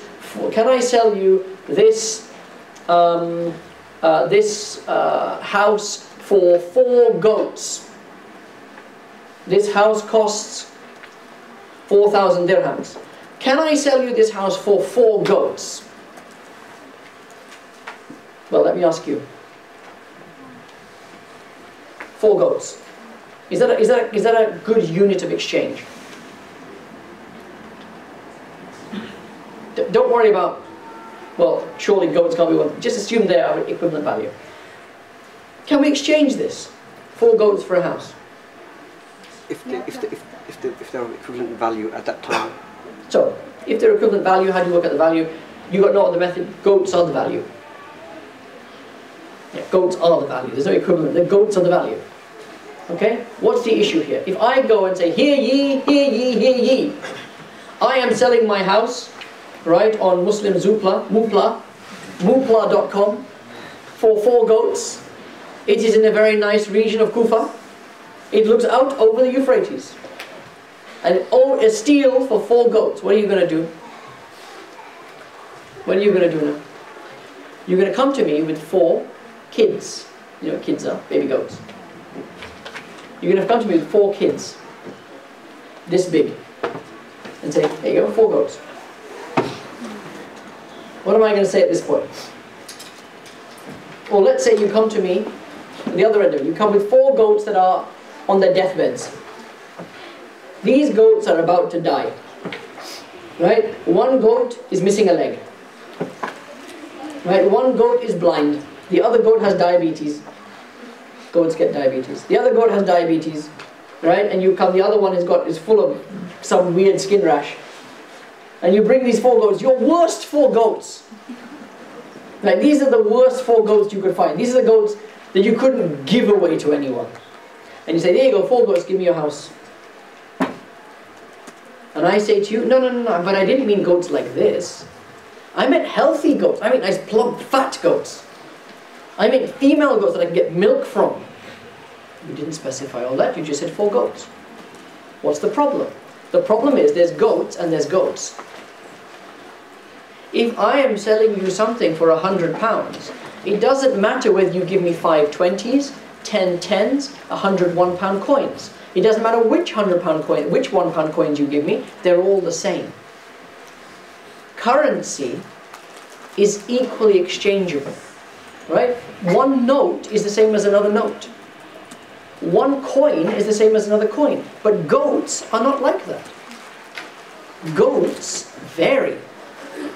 There might be a goat that is worth £50 and a goat that is worth £500. Okay? Someone comes to, anyone ever wants a cat, my wife is the person to speak to, Ustad is the person to speak to, so I want a cat. Okay. So the thing is, you can buy a moggy for £30, right? But you can buy the Princess of Persia, right, for £3,000. Cats aren't just cats. They have different values. And that's why something where the value varies like that, you can't use it as a means of exchange. Right? Because it becomes unfair. It introduces uncertainty into the transaction. Okay? And this is the type of thing that would be debated in Abu Hanifa's circle. And this is where fiqh begins. Formal teaching of fiqh begins. This is how you dig. What happens? You dig, and boom, you hit a stone. Now what do? You can't go any further. What do you do now? Do you give up? Do you start digging somewhere else? Or you'd say, no, there's a stone here, but probably underneath that stone there's more soil. So now what I need to do is get a pickaxe, and I need to start hitting the stone until the stone breaks up. Then I can move the stone away, then I can keep digging. Okay, you are learning now how to dig. Abu Hanifa famously, a question would come, Abu Hanifa would ask his senior students, what do you think? And they would give him an answer. And they would all their reasoning. And he would demolish their reasoning. And lead them down a different garden path. So, you know, they would say, because of 1, 2 and 3, this is the answer to the question. He would say, but here's the problem with proof 1, here's the problem with proof 2, here's the problem with proof 3. So they would say, oh, okay, so what do you think? He would say, okay, what about this? Here is proof 4, 5 and 6, and therefore this is the answer. And they would say, yeah, that makes sense. He would say, okay, here's the problem with proof 4, here's the problem with proof 5, here's the problem with proof 6. And they say, oh, so that's not the answer. He said, okay, here is proof 7, 8 and 9, and therefore that's the answer. And they would say, oh yeah, that's the answer. He would say, here's the problem with proof 7, here's the problem with proof 8, here's the problem with proof 9. And they would say, what is the answer then? He would say, doesn't matter. Doesn't matter. What matters is how you get to the answer. What matters is the method. What matters is the skill. And Abu Hanifa was a very personable scholar. He was very well known. He had a very quick wit. He was very humorous. He was very kind to his students. Okay? He was open to talk about pretty much anything. So he was what we call gregarious. He would kind of mix with people, that kind of stuff. He was open to talking about pretty much anything. All right? He would welcome debate. He would want people to argue with him. If nobody was arguing with him, he'd be disappointed. Right? And this is very different from how knowledge was given at that time, where you are in awe of your teacher. You keep quiet in the presence of your teacher. You'll see when we get to Imam Malik, how different Imam Malik was. People sat with Imam Malik for 30 years and didn't ask him a question, because of the presence that Malik had. So what you have is a certain approach to learning, a certain approach to proofs, a case-based approach. What we sometimes call hypothetical fiqh, sometimes called fiqh al-i'tibari, right, or fiqh al-wahmi sometimes. Hypothetical fiqh. Oh, Abu Hanifa, you know, you're sitting there at night, you're looking up and saying, no, if we were on the moon, how would we face the Qibla? How would we pray on the moon? And Abu Hanifa would go, that's a great question. Come on then, let's talk about it. Imam Malik would say, have you been to the moon? No. Do you know anyone who's been to the moon? No. When someone goes to the moon, come and ask me the question. Okay? That's a difference in approach. Not that one is right and one is wrong, but these are the differences that you find. So, this school of Abu Hanifa, therefore, what does it produce? It doesn't produce people who are laden with fruit and water. It produces people who are gardeners. It produces well diggers. This is what the school produces. Other circles of knowledge at that time would produce people who had 100,000 hadith or 50,000 hadith from, you know, many, many different teachers, etc., etc. But this school, the school of Abu Hanifa, it produces people who can find the answer to the question. There's a lovely quote attributed to, well, not attributed, it is from Ibn Rushd, a great Spanish scholar who authored a work called Bidayat al-Mujtahid, the beginnings of a great scholar, of a Mujtahid scholar. And he says, there were two men. One of them owned many, many shoes. Thousands of pairs of shoes. And if you went to his shop and you wanted a shoe, you could find a shoe that would fit your foot. There was another man. He didn't own any shoes, but he knew how to make shoes. If you came to his shop, you just give him your foot and he will design a shoe to fit it. Ibn Rushd says the first man is the hadith scholar. The second man is the faqih. The hadith scholar has many, many hadiths, which has got a lot of guidance in it. But the faqih can give you guidance to suit your question. That's the difference. The faqih can craft you an answer on the basis of his expertise. In the school of Abu Hanifa, and the reason it's called the Hanafi school, is that here with Abu Hanifa you get cobblers being produced, shoemakers, well diggers, mujtahid scholars. Okay? They sold tens of thousands, according to some accounts, 80,000 legal rulings were discussed in the circles of Abu Hanifa. Okay? And they embodied the principle of difference of opinion, tolerance, but also of qualification. So Abu Hanifa, the way it worked is there were different circles, each debating like a beginner circle, an intermediate circle, an advanced circle, and kind of the Avengers, basically, right? So so you'd get promoted.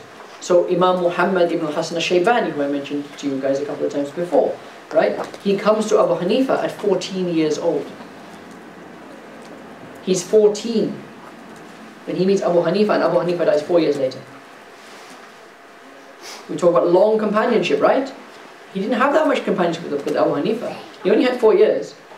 He comes into Abu Hanifa's circle and he starts off in the beginner's class.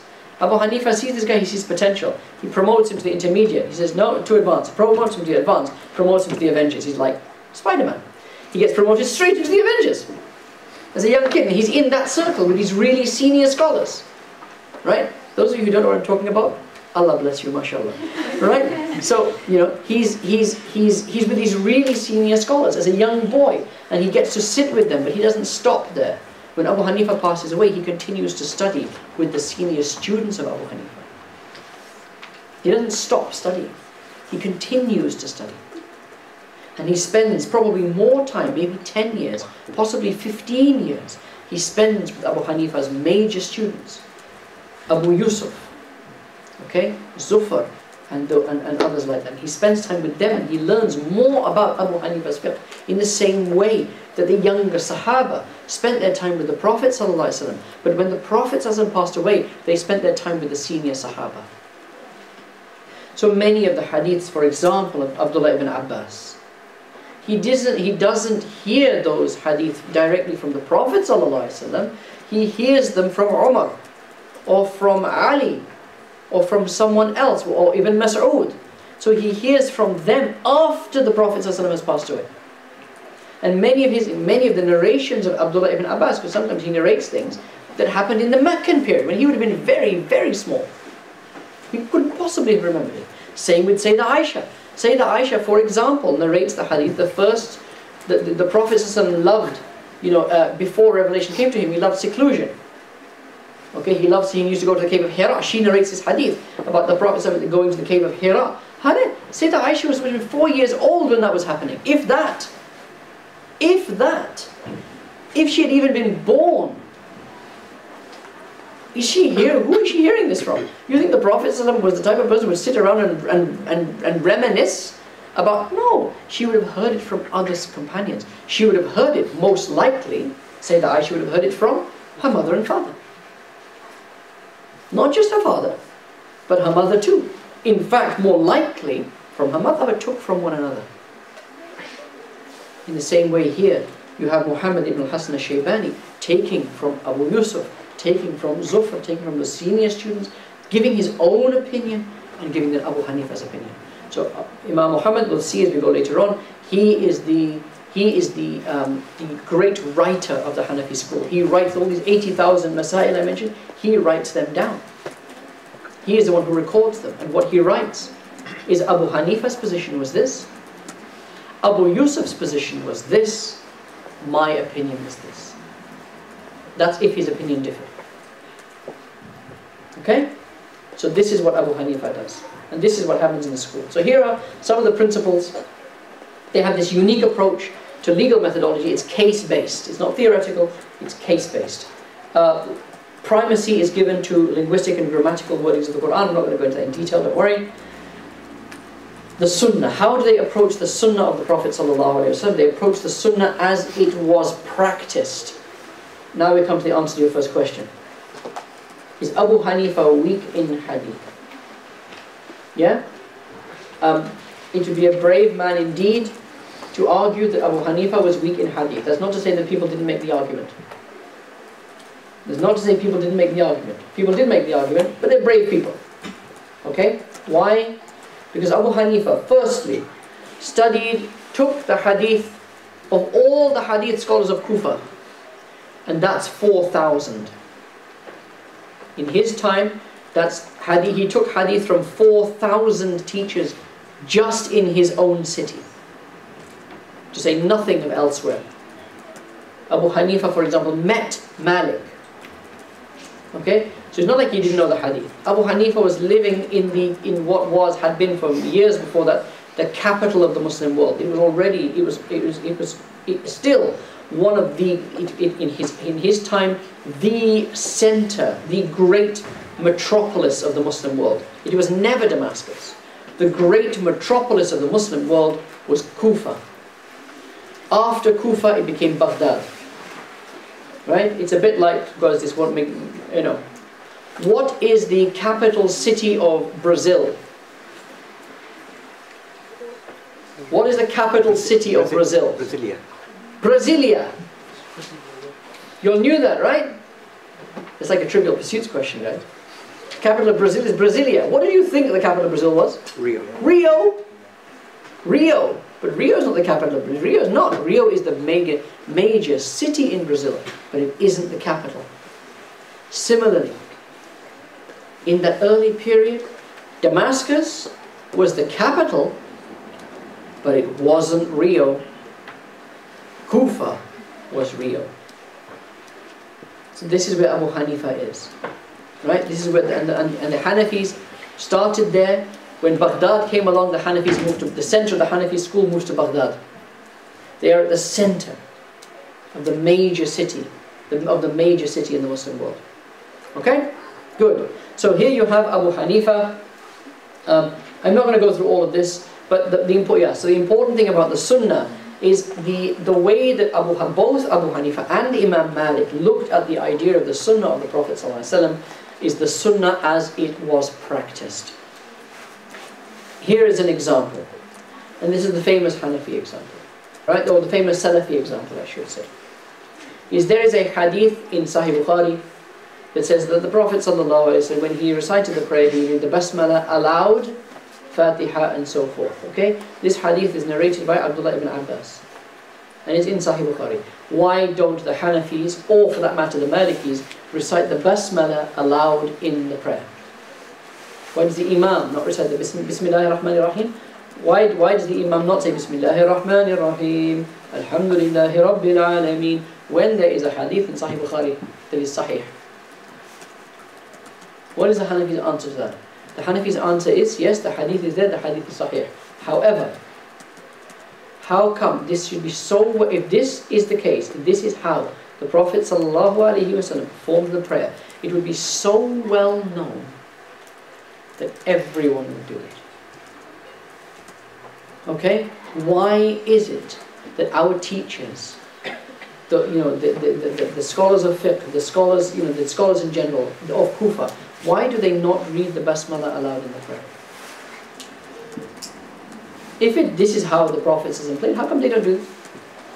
And what they do here is that they say that the Sunnah as it has been transmitted to us through the practice of people, through the practice here meaning of learned people, takes precedence over a single hadith that has been transmitted. Why? Because that single hadith may refer to one incident.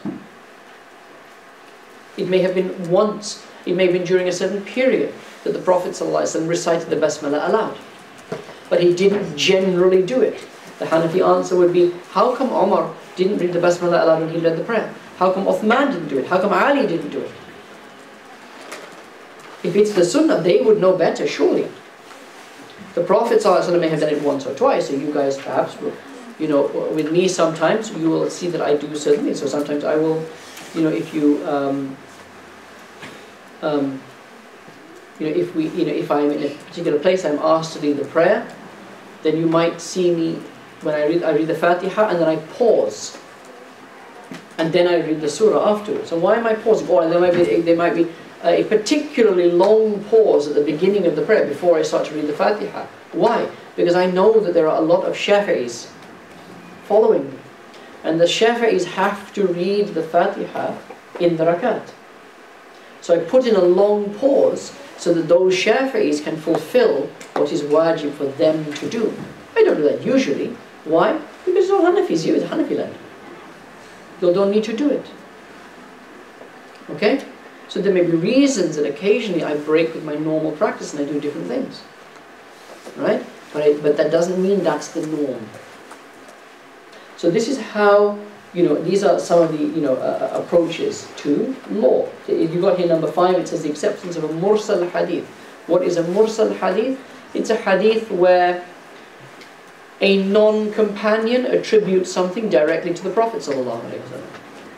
What do I mean? I mean, Ibrahim al-Nakhai, who never met the Prophet ﷺ, said, Ibrahim al-Nakhai said, well, the Prophet ﷺ said this. Well, hang on a second, who did you hear it from?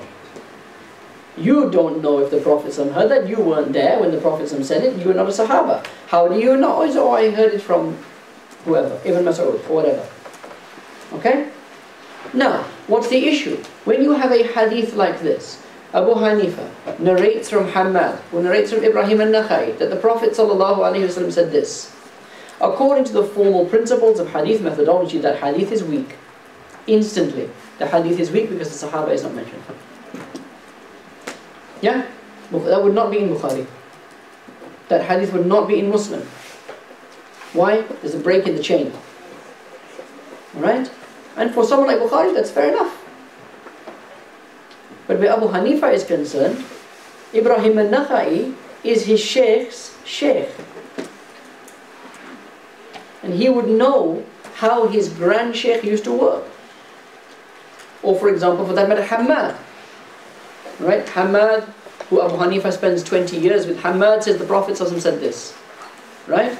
Now, there may have been 10, 15 occasions at the beginning where Abu Hanifa says, how do you know? And he says, oh, I narrate from Ibrahim al-Nakhai, who narrates from Abdullah ibn Mas'ud, who narrates from the Prophet etc. And he would go on like that 5 times, 10 times, 20 times, 30 times, 50 times, 100 times. Eventually you get tired of asking the question. You wouldn't ask the question anymore, right? Not like you guys ask me, I mention a hadith of the Prophet and you say, what's your chain of transmission? Or even, which book of hadith is it from? Because maybe you a bit cynical, which you should be, you ask that question and I say, oh, that's in Sahih Bukhari. Or this hadith you can find in Abu Dawud. Or this hadith you can find in the Sunan of Ibn Majah. After a while, you're going to say, I don't need to ask this question anymore. Because he narrates hadith that are genuine hadith. I'm not going to ask him what's his chain of transmission. I'm not going to keep on asking. It just breaks his flow. I'm just going to assume this is Abu Hanifa I'm saying, I'm just going to assume that when Hammad says, قال رسول الله صلى الله عليه وسلم, that he does have a chain of transmission. Okay? Is that hadith weak? The hadith that I now mention, when I say, Hammad said that the Prophet ﷺ said this, and there's 2 generations between Hammad and the Prophet ﷺ, is that a weak hadith? Possibly. Technically, yes. In reality, no. In reality, no. But Abu Hanifa knows Hammad. And this is where that difference in the approach of the scholars of hadith and the approach of the scholars of fiqh becomes important. Abu Hanifa has spent years with Hammad.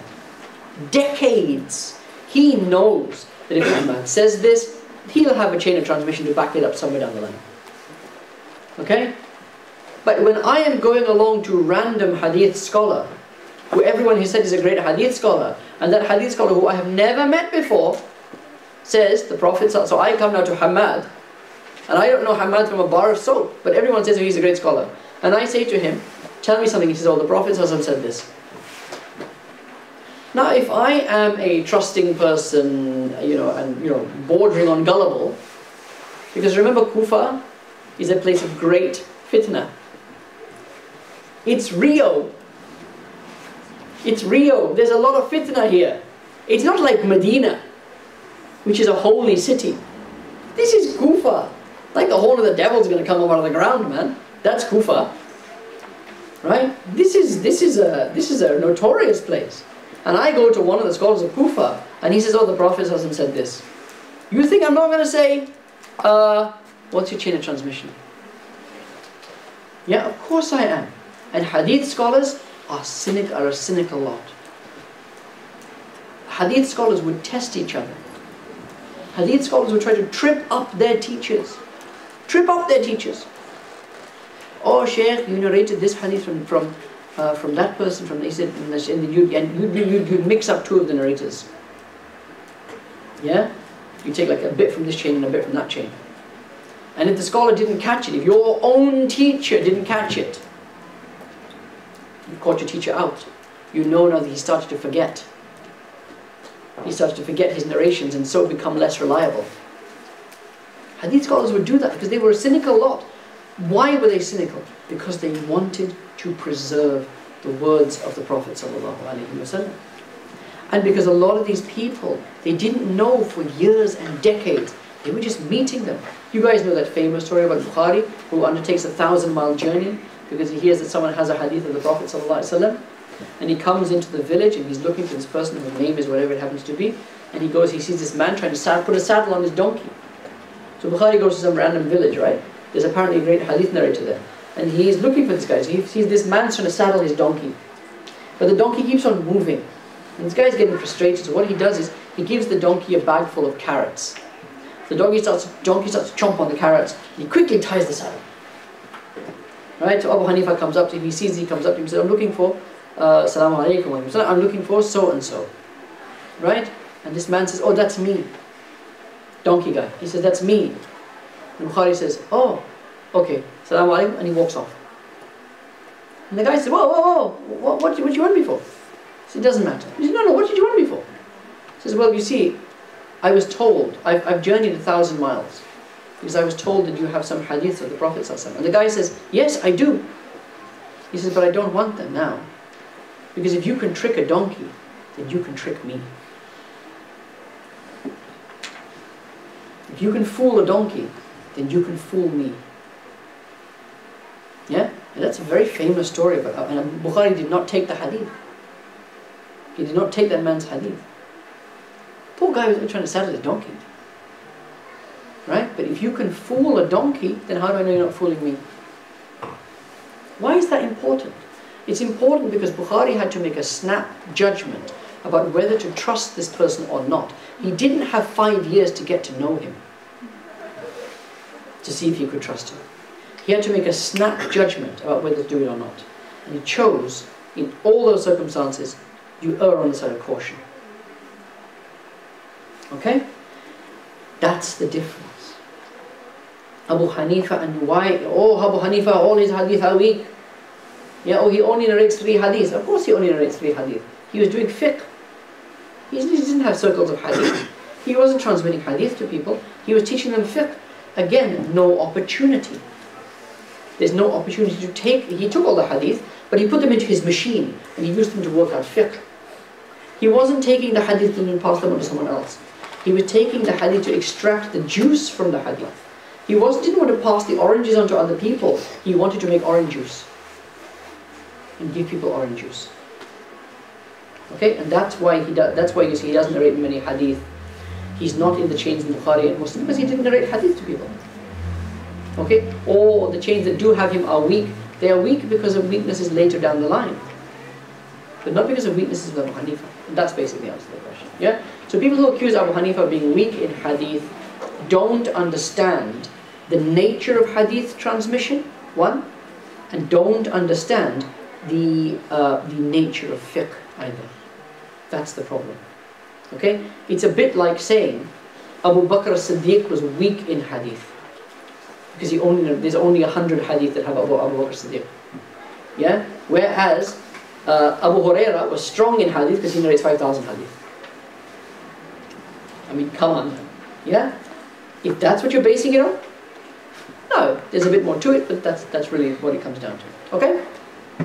Also this understanding. Okay, we'll move on. Let's move on. It seems like we're going on for quite a long. That's because we didn't have another break. That's why. Do you guys need a break? Someone shaking their head, someone nodding. What time? It's 20 to 7 now. We're going to finish at about 7:15. Take a 5-minute stretch your legs break, please. Right? This is not a, let me be clear, this is not a, I mean if you can grab a tea in that time then that's fine. But this is not a go and start chatting about Brexit and break. It's not a Brexit break. Right? It's a stretch your legs break. It's a stretch your legs speech. Jazakallah khair. Sallallahu alaihi wa sallam wa ala alihi wa sahbihi wa sallam taslima walhamdulillahi rabbil alameen. But if someone can get me a cup of tea, that would be great.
minutes we will go through some of the other schools. So Imam Malik, let's keep it down please at the back. So Abu Hanifa was from the year 180, he lived from the year 80, he was born in the year 80 after the Hijrah, he passed away in the year 150 after the Hijrah. Then you have Imam Malik ibn Anas, who was born in the year 93 of the Hijrah and died in 179 of the Hijrah. Founder of the Maliki school, as you know. Imam Malik, these are the two older Imams, as it were, Abu Hanifa and Malik. There are lots of connections between them, okay, which we will perhaps talk about at some other point. But here you have Imam Malik. Now Imam Malik, a very different figure from Abu Hanifa. Imam Malik lived his entire life in Medina. He is Imam Dar al-Hijrah, the Imam of the abode of emigration. Okay? And he is the bearer of the Medinan tradition of knowledge. Okay? From the heartlands of Islam. So where I said to you that Kufa, you know, Kufa is like Rio. Okay? Medina is like Canterbury. Okay? It's the spiritual heart of Islam. But it was very far removed from the hustle and bustle of empire and so forth. A very different place. The Maliki, or I should say the Medinan school, and remember it is in the time of these Imams, these four Imams, that what you might call the city traditions, the Kufan tradition of fiqh, the Damascus tradition of fiqh, the Medinan tradition of fiqh and so forth, become the madhabs as we know them today. Okay? Because of the students of these great figures who then spread out and export the methodologies of their teacher. This is what the difference between a city-based circle of knowledge is and what you might call an international school.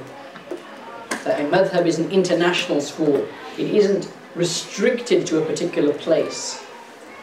Why? Because here with Abu Hanifa, with Malik, with Shafi'i, with Ahmad bin Hanbal, you find that the students of these teachers then go to different parts of the Muslim world and start to and bring that mode of thinking with them, that approach to fiqh with them. So Malik, lived his entire life in Medina, passed away in Medina, only left Medina to go for Hajj, nothing else, right? All of that because his love of the Prophet ﷺ and his love of the city of the Prophet ﷺ. So Malik, another important point to note here is that none of the Imams are descendants of the Sahaba.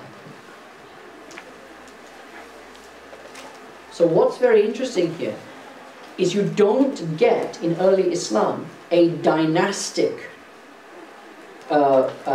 transmission of knowledge. It's not going father to son, which is kind of what you'd expect, right? It's not, and especially in those days. Why was it the case in those days? Because in those days, if you're, not even in those days, if you go back 100 years, 150 years, why go back that far? If you go back to, if you go to people today, people living in northern towns, yeah, you will hear people say, my dad was a coal miner, my granddad was a coal miner, my great-granddad was a coal miner, but now all the coal mines are shut. What am I supposed to do? Right? If you go just up to Stoke-on-Trent, for example, my dad was a potter, my granddad was a potter, my great-grandfather was a potter. We've got a line of potters going back to the time of Queen Elizabeth I. Yeah, Queen Elizabeth I. But now all the factories are closed. What am I supposed to do with myself? I was going to sit on benefits. Yeah? You have father to son traditions of knowledge. This is how it worked in traditional societies. Right? Your dad spending his time doing carpentry. You grew up as a girl is different, but as a boy, you grow up seeing your dad doing carpentry. Oh, Dad, can I have a go? Yeah, okay, son, come and have a go. No, don't. Oh, you broke it. Oh, you. Right? whatever it happens to be. Don't make that mistake again. You're not going to make that mistake again because you remember this clouting you got. All right? And what happens, by the time you're 12, you're 13 years old, you're pretty good at this stuff yourself, actually. Yeah? And this is how you get these, transmissions. This is where, like, for example, in Hinduism, this is where caste systems come from. This whole thing becomes formalized in a caste system. What? Because your descendants going back 4,000 years were warriors. So you're a warrior too. And you can't be anything except a warrior. Alright? Your ancestors going back 1,000 years were fishermen. You can't be anything but a fisherman. And who does a fisherman marry? He marries the daughter of a fisherman. Why on earth would a fisherman want to marry a priest's daughter? Why on earth would a priest's daughter want to marry a fisherman? And what you get then formalized in a caste system. Alright? But this is how these crafts and stuff like that are passed down. Occasionally you'd get the weirdo son who wants to go and study. Who wants to go off to the big city and do something different. But that's the weirdo son. But what you find fascinating about the knowledge traditions of Islam is that they are not dynastic. It becomes, at certain points, occasionally you will see a run. You will see it in hadith sometimes, that so-and-so narrates from his father, from his grandfather, from whoever. Okay? Or that so-and-so studied with his father, who studied with his grandfather, who studied from so-and-so. But they're very short. And in early Islam, it is not the children of the Sahaba and the grandchildren of the Sahaba who become the great scholars. It is other people. And that's very interesting. Okay? So, what it indicates is something about the public nature of the way that knowledge was transmitted to people. Okay? Because how would I know? Well, because we talk about it at home. How do I know I don't know carpentry, please don't come to me for anything related to wood. But how would my father, by the way, was a doctor, right? That's not why I became a doctor, but maybe it is. But maybe it is. I never had any pressure actually from my parents about this sort of thing, but maybe it is. Maybe I used to see my dad and I said, you know, I kind of like to do that, and it's influenced me subconsciously. Okay? But, you know, the carpenter, my dad wasn't a carpenter. You know, if my dad was a carpenter, he wasn't a carpentry teacher. He was a carpenter. Right? The knowledge stayed within him. He would make things for people, but the knowledge stayed within him. And I would learn it because I was in the home when he was making it. But knowledge wasn't like that. Knowledge was publicized. It was spread. And so, the people that might pick up that knowledge are not just your child, your son or your grandson, but actually someone from there who takes a real interest in this thing. And also maybe who doesn't feel entitled to it, and so who appreciates it, and so keeps it going. And that's how these knowledge traditions pass on. So here you have Malik, and Malik is the inheritor of the school of Medina, the original school. Right? This is the original school, now the school of Medina. Okay? And Malik studies with the great scholars of Medina. The 7 Imams, or the 7 Fuqaha of Medina, very famous, the 7 Fuqaha of Medina. Zuhri and Nafi'i and Hadith, Abdullah ibn Hurmuz. I mean, these are names. I'm not going to, you can see it's on the slide. I'm deliberately not going through names because you won't remember any of these names. Okay? But Malik he preserves all of this knowledge from the city of the Prophet ﷺ. Malik very much saw himself as the end of something, not the beginning of something. Malik saw himself as the last living representative of the grand knowledge tradition of Medina. The fascinating thing is that historically, the madhab of the people of Medina has always been Shafi'i. For most of Medinan history, Medinans were Shafi'i. Even now, most Medinans are Shafi'i. And yet, Malik is the Imam of Medina. Why? Another interesting thing. That his students, the main students that took knowledge from him, didn't stay in Medina. They went to Egypt, they went to North Africa, they went to Spain, Malik, the Maliki school is the school of the Islamic West, the school of the Maghrib. Very strong presence in Egypt, and also, I should say, the school of Africa. When I say the Maghrib, what I mean, let's not beat about the bush, is Africa. Is Africa. The Maliki school is an African school. Egypt, Libya, Tunisia, Morocco, and going then down later on to Mali, to Senegal, to Niger, to all of these, and Nigeria, all of these sorts of places. Basically Maliki.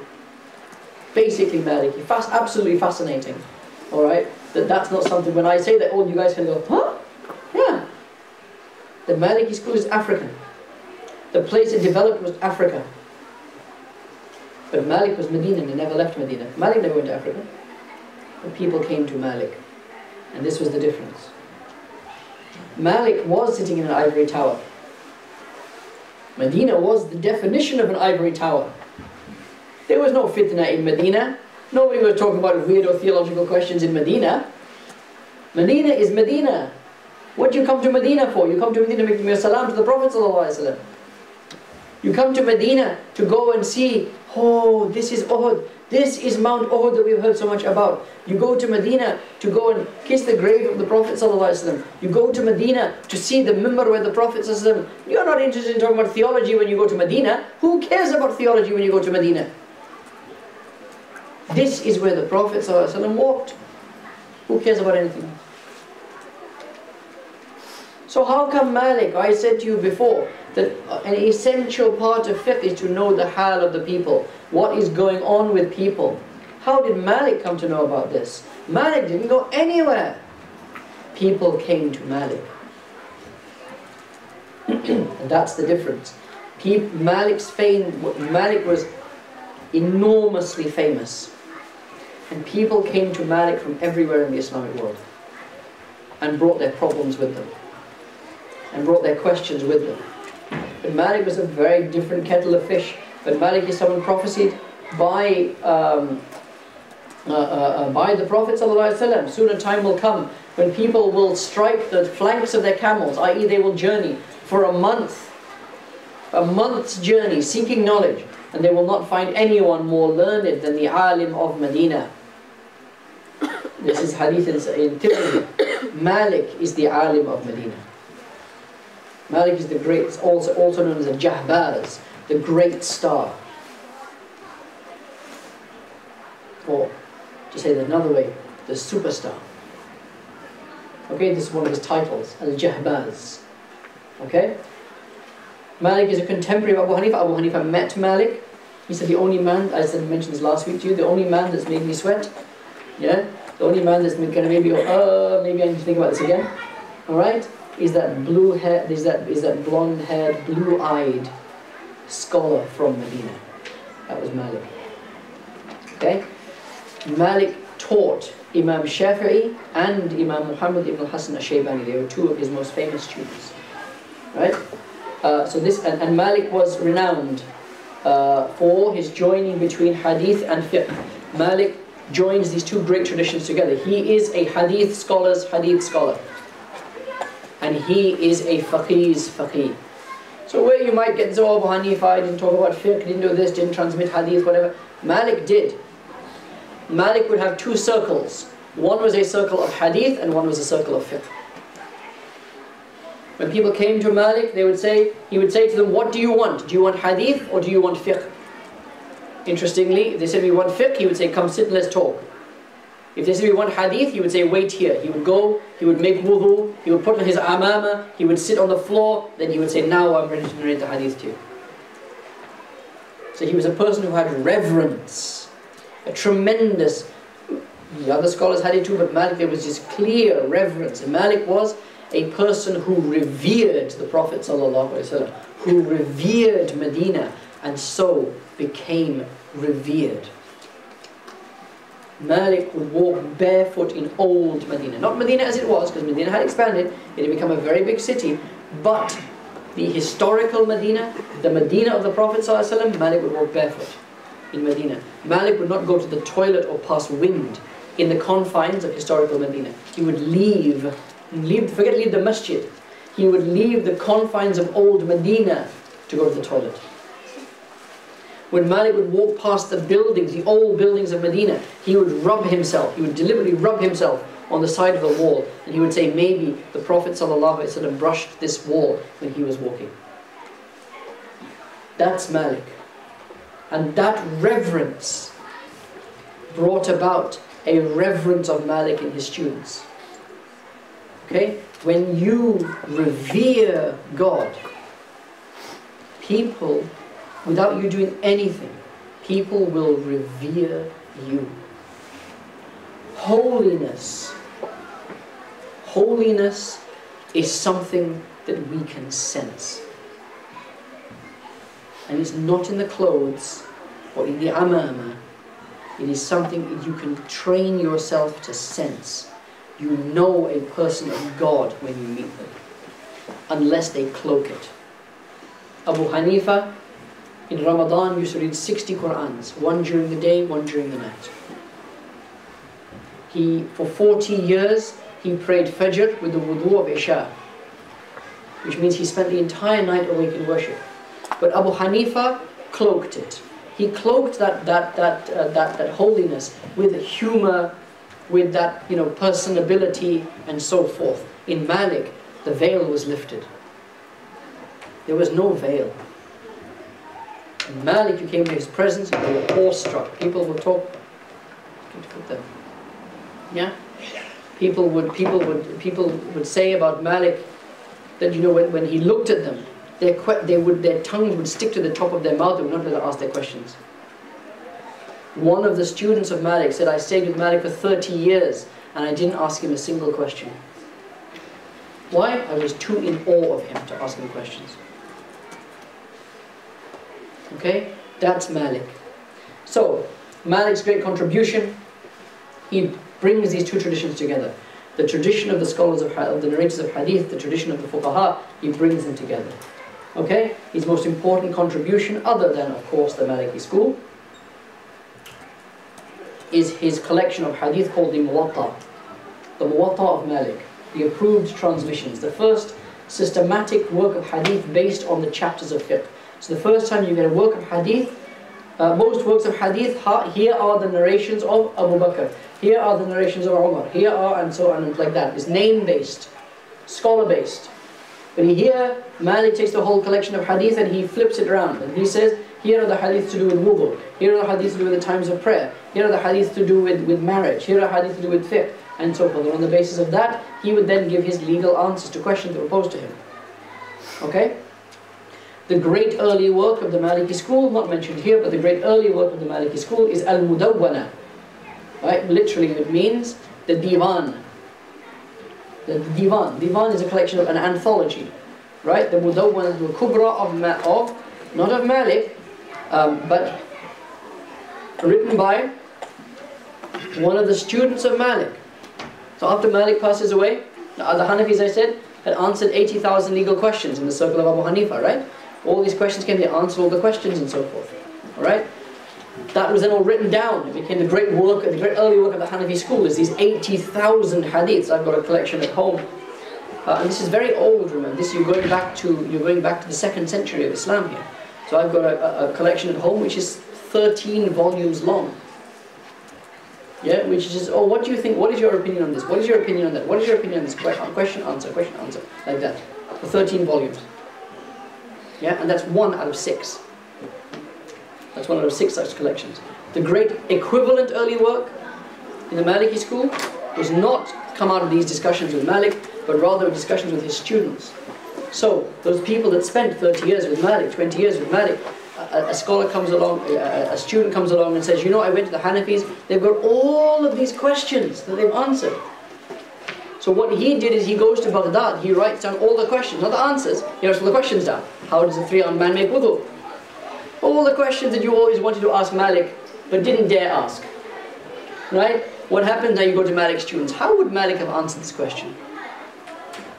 What would Malik have said about this? And the scholars say, oh, Malik would have probably answered in this way, because I've seen him answer this question, that question, that question. I know how he thinks, I know what he was, and he probably would have answered it like this.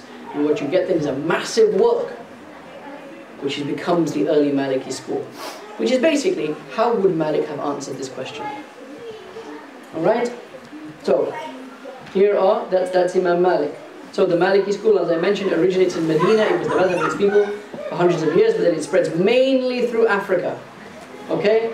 And in Spain. And these are the major strongholds today. North Africa, West Africa, and, well, historical Spain.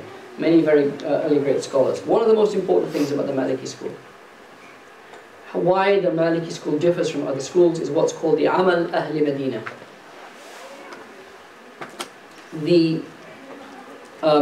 The practice or the custom of the people of Medina. So, I mentioned to you earlier on about the hadith of Ibn Abbas about reading the Basmala aloud in prayer. Okay, but the Hanafi answer would be, well, how come Abu Bakr doesn't do it? How come Omar didn't do it? How come our teachers don't do this? So that idea of how people have practiced on the Sunnah becomes more important in certain instances than a narration of a hadith. Okay? You find this with Malik. That Malik would say that most of the Sahaba lived in Medina. The concentration of scholars that you have in Medina, and of those who understood the way of the Prophet ﷺ, most of them are in Medina. And therefore the Medinans, the scholars of Medina, understand how the Prophet ﷺ practiced Islam better than anyone else. So if you come to Malik and say, well, Ibn Abbas narrates, and so on, A narrates from B, who narrates from C, who narrates from D, who narrates from Ibn Abbas, that the Prophet ﷺ said the Basmala aloud, Malik would say, but the Amal Ahli Medina is different to that. Here's the hadith, but this is not what the people of Medina do. This is not what the scholars of Medina do, and therefore we are not going to do it either. What this boils down to is a very important question in fiqh, which is, what do you mean by Sunnah? What do you mean by the Sunnah of the Prophet ﷺ? And where do you find the Sunnah? Now, you mentioned Salafis earlier on, for the stereotypical Salafi, what is the Sunnah? The Sunnah is the Hadith. Where do you find the Sunnah? You find the Sunnah in the Hadith. Okay? It's simple. There is a one-to-one relationship between Hadith and Sunnah. Okay? That, however, is not how Sunnah has been understood in many parts of the Muslim world, especially in the early Muslim world. Their understanding of Sunnah was a broader understanding. There are traditions and transmissions of Hadith, but then there is how people understood Hadith. How many of you, for example, have read a collection of Hadith about how the Prophet ﷺ performed the prayer? One, called Albani's book, right? The prayer of the Prophet ﷺ. The prayer of the Prophet ﷺ. That's the famous stroke infamous one. Okay? Every single one of you here knows how to pray. How do you know how to pray if you've never read the hadith about how to pray? You've learned it from your parents. They've learned it from their parents. You've learned it from your mulana in the mosque. You've learned it just from being around people. How do children learn how to pray? They start off about 2 years old, they see you going to sajda, then they can't jump to sajda, right? And then they see you standing up, they'll stand up for a bit, then they'll run away a bit, they'll come back again. Then you go into a ruku, and then they kind of look at you like that. Right? And they do all of those things, but what are they doing? They are learning the sunnahs of prayer. But they're not learning the hadith, but they're learning the sunnahs of how to pray. This is a very naturalistic approach to learning something. Okay? There are many things. I remember once one of our teacher, Sheikh Babikr from London, and he said, you know, when we were students in the seminary in Sudan, he said, you know, we laugh at the old men, because they have their own Uncle G's, right? We have our Pakistani Uncle G's, they have their Sudanese Uncle G's, right? And he said the Uncle G's, you know, after the prayer, they would do something, then they go like that. And we, as students of knowledge, laugh at the ignorant old Uncle G, what's he doing?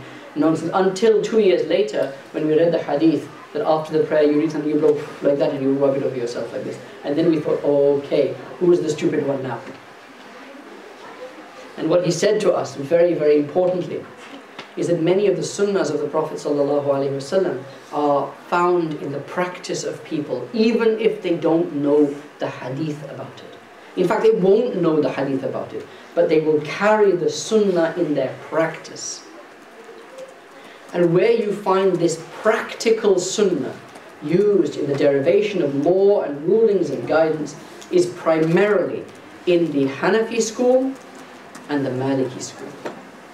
In the Maliki school, it is formalized as the amal Ahl al-Madinah, as the practice of the people of Medina.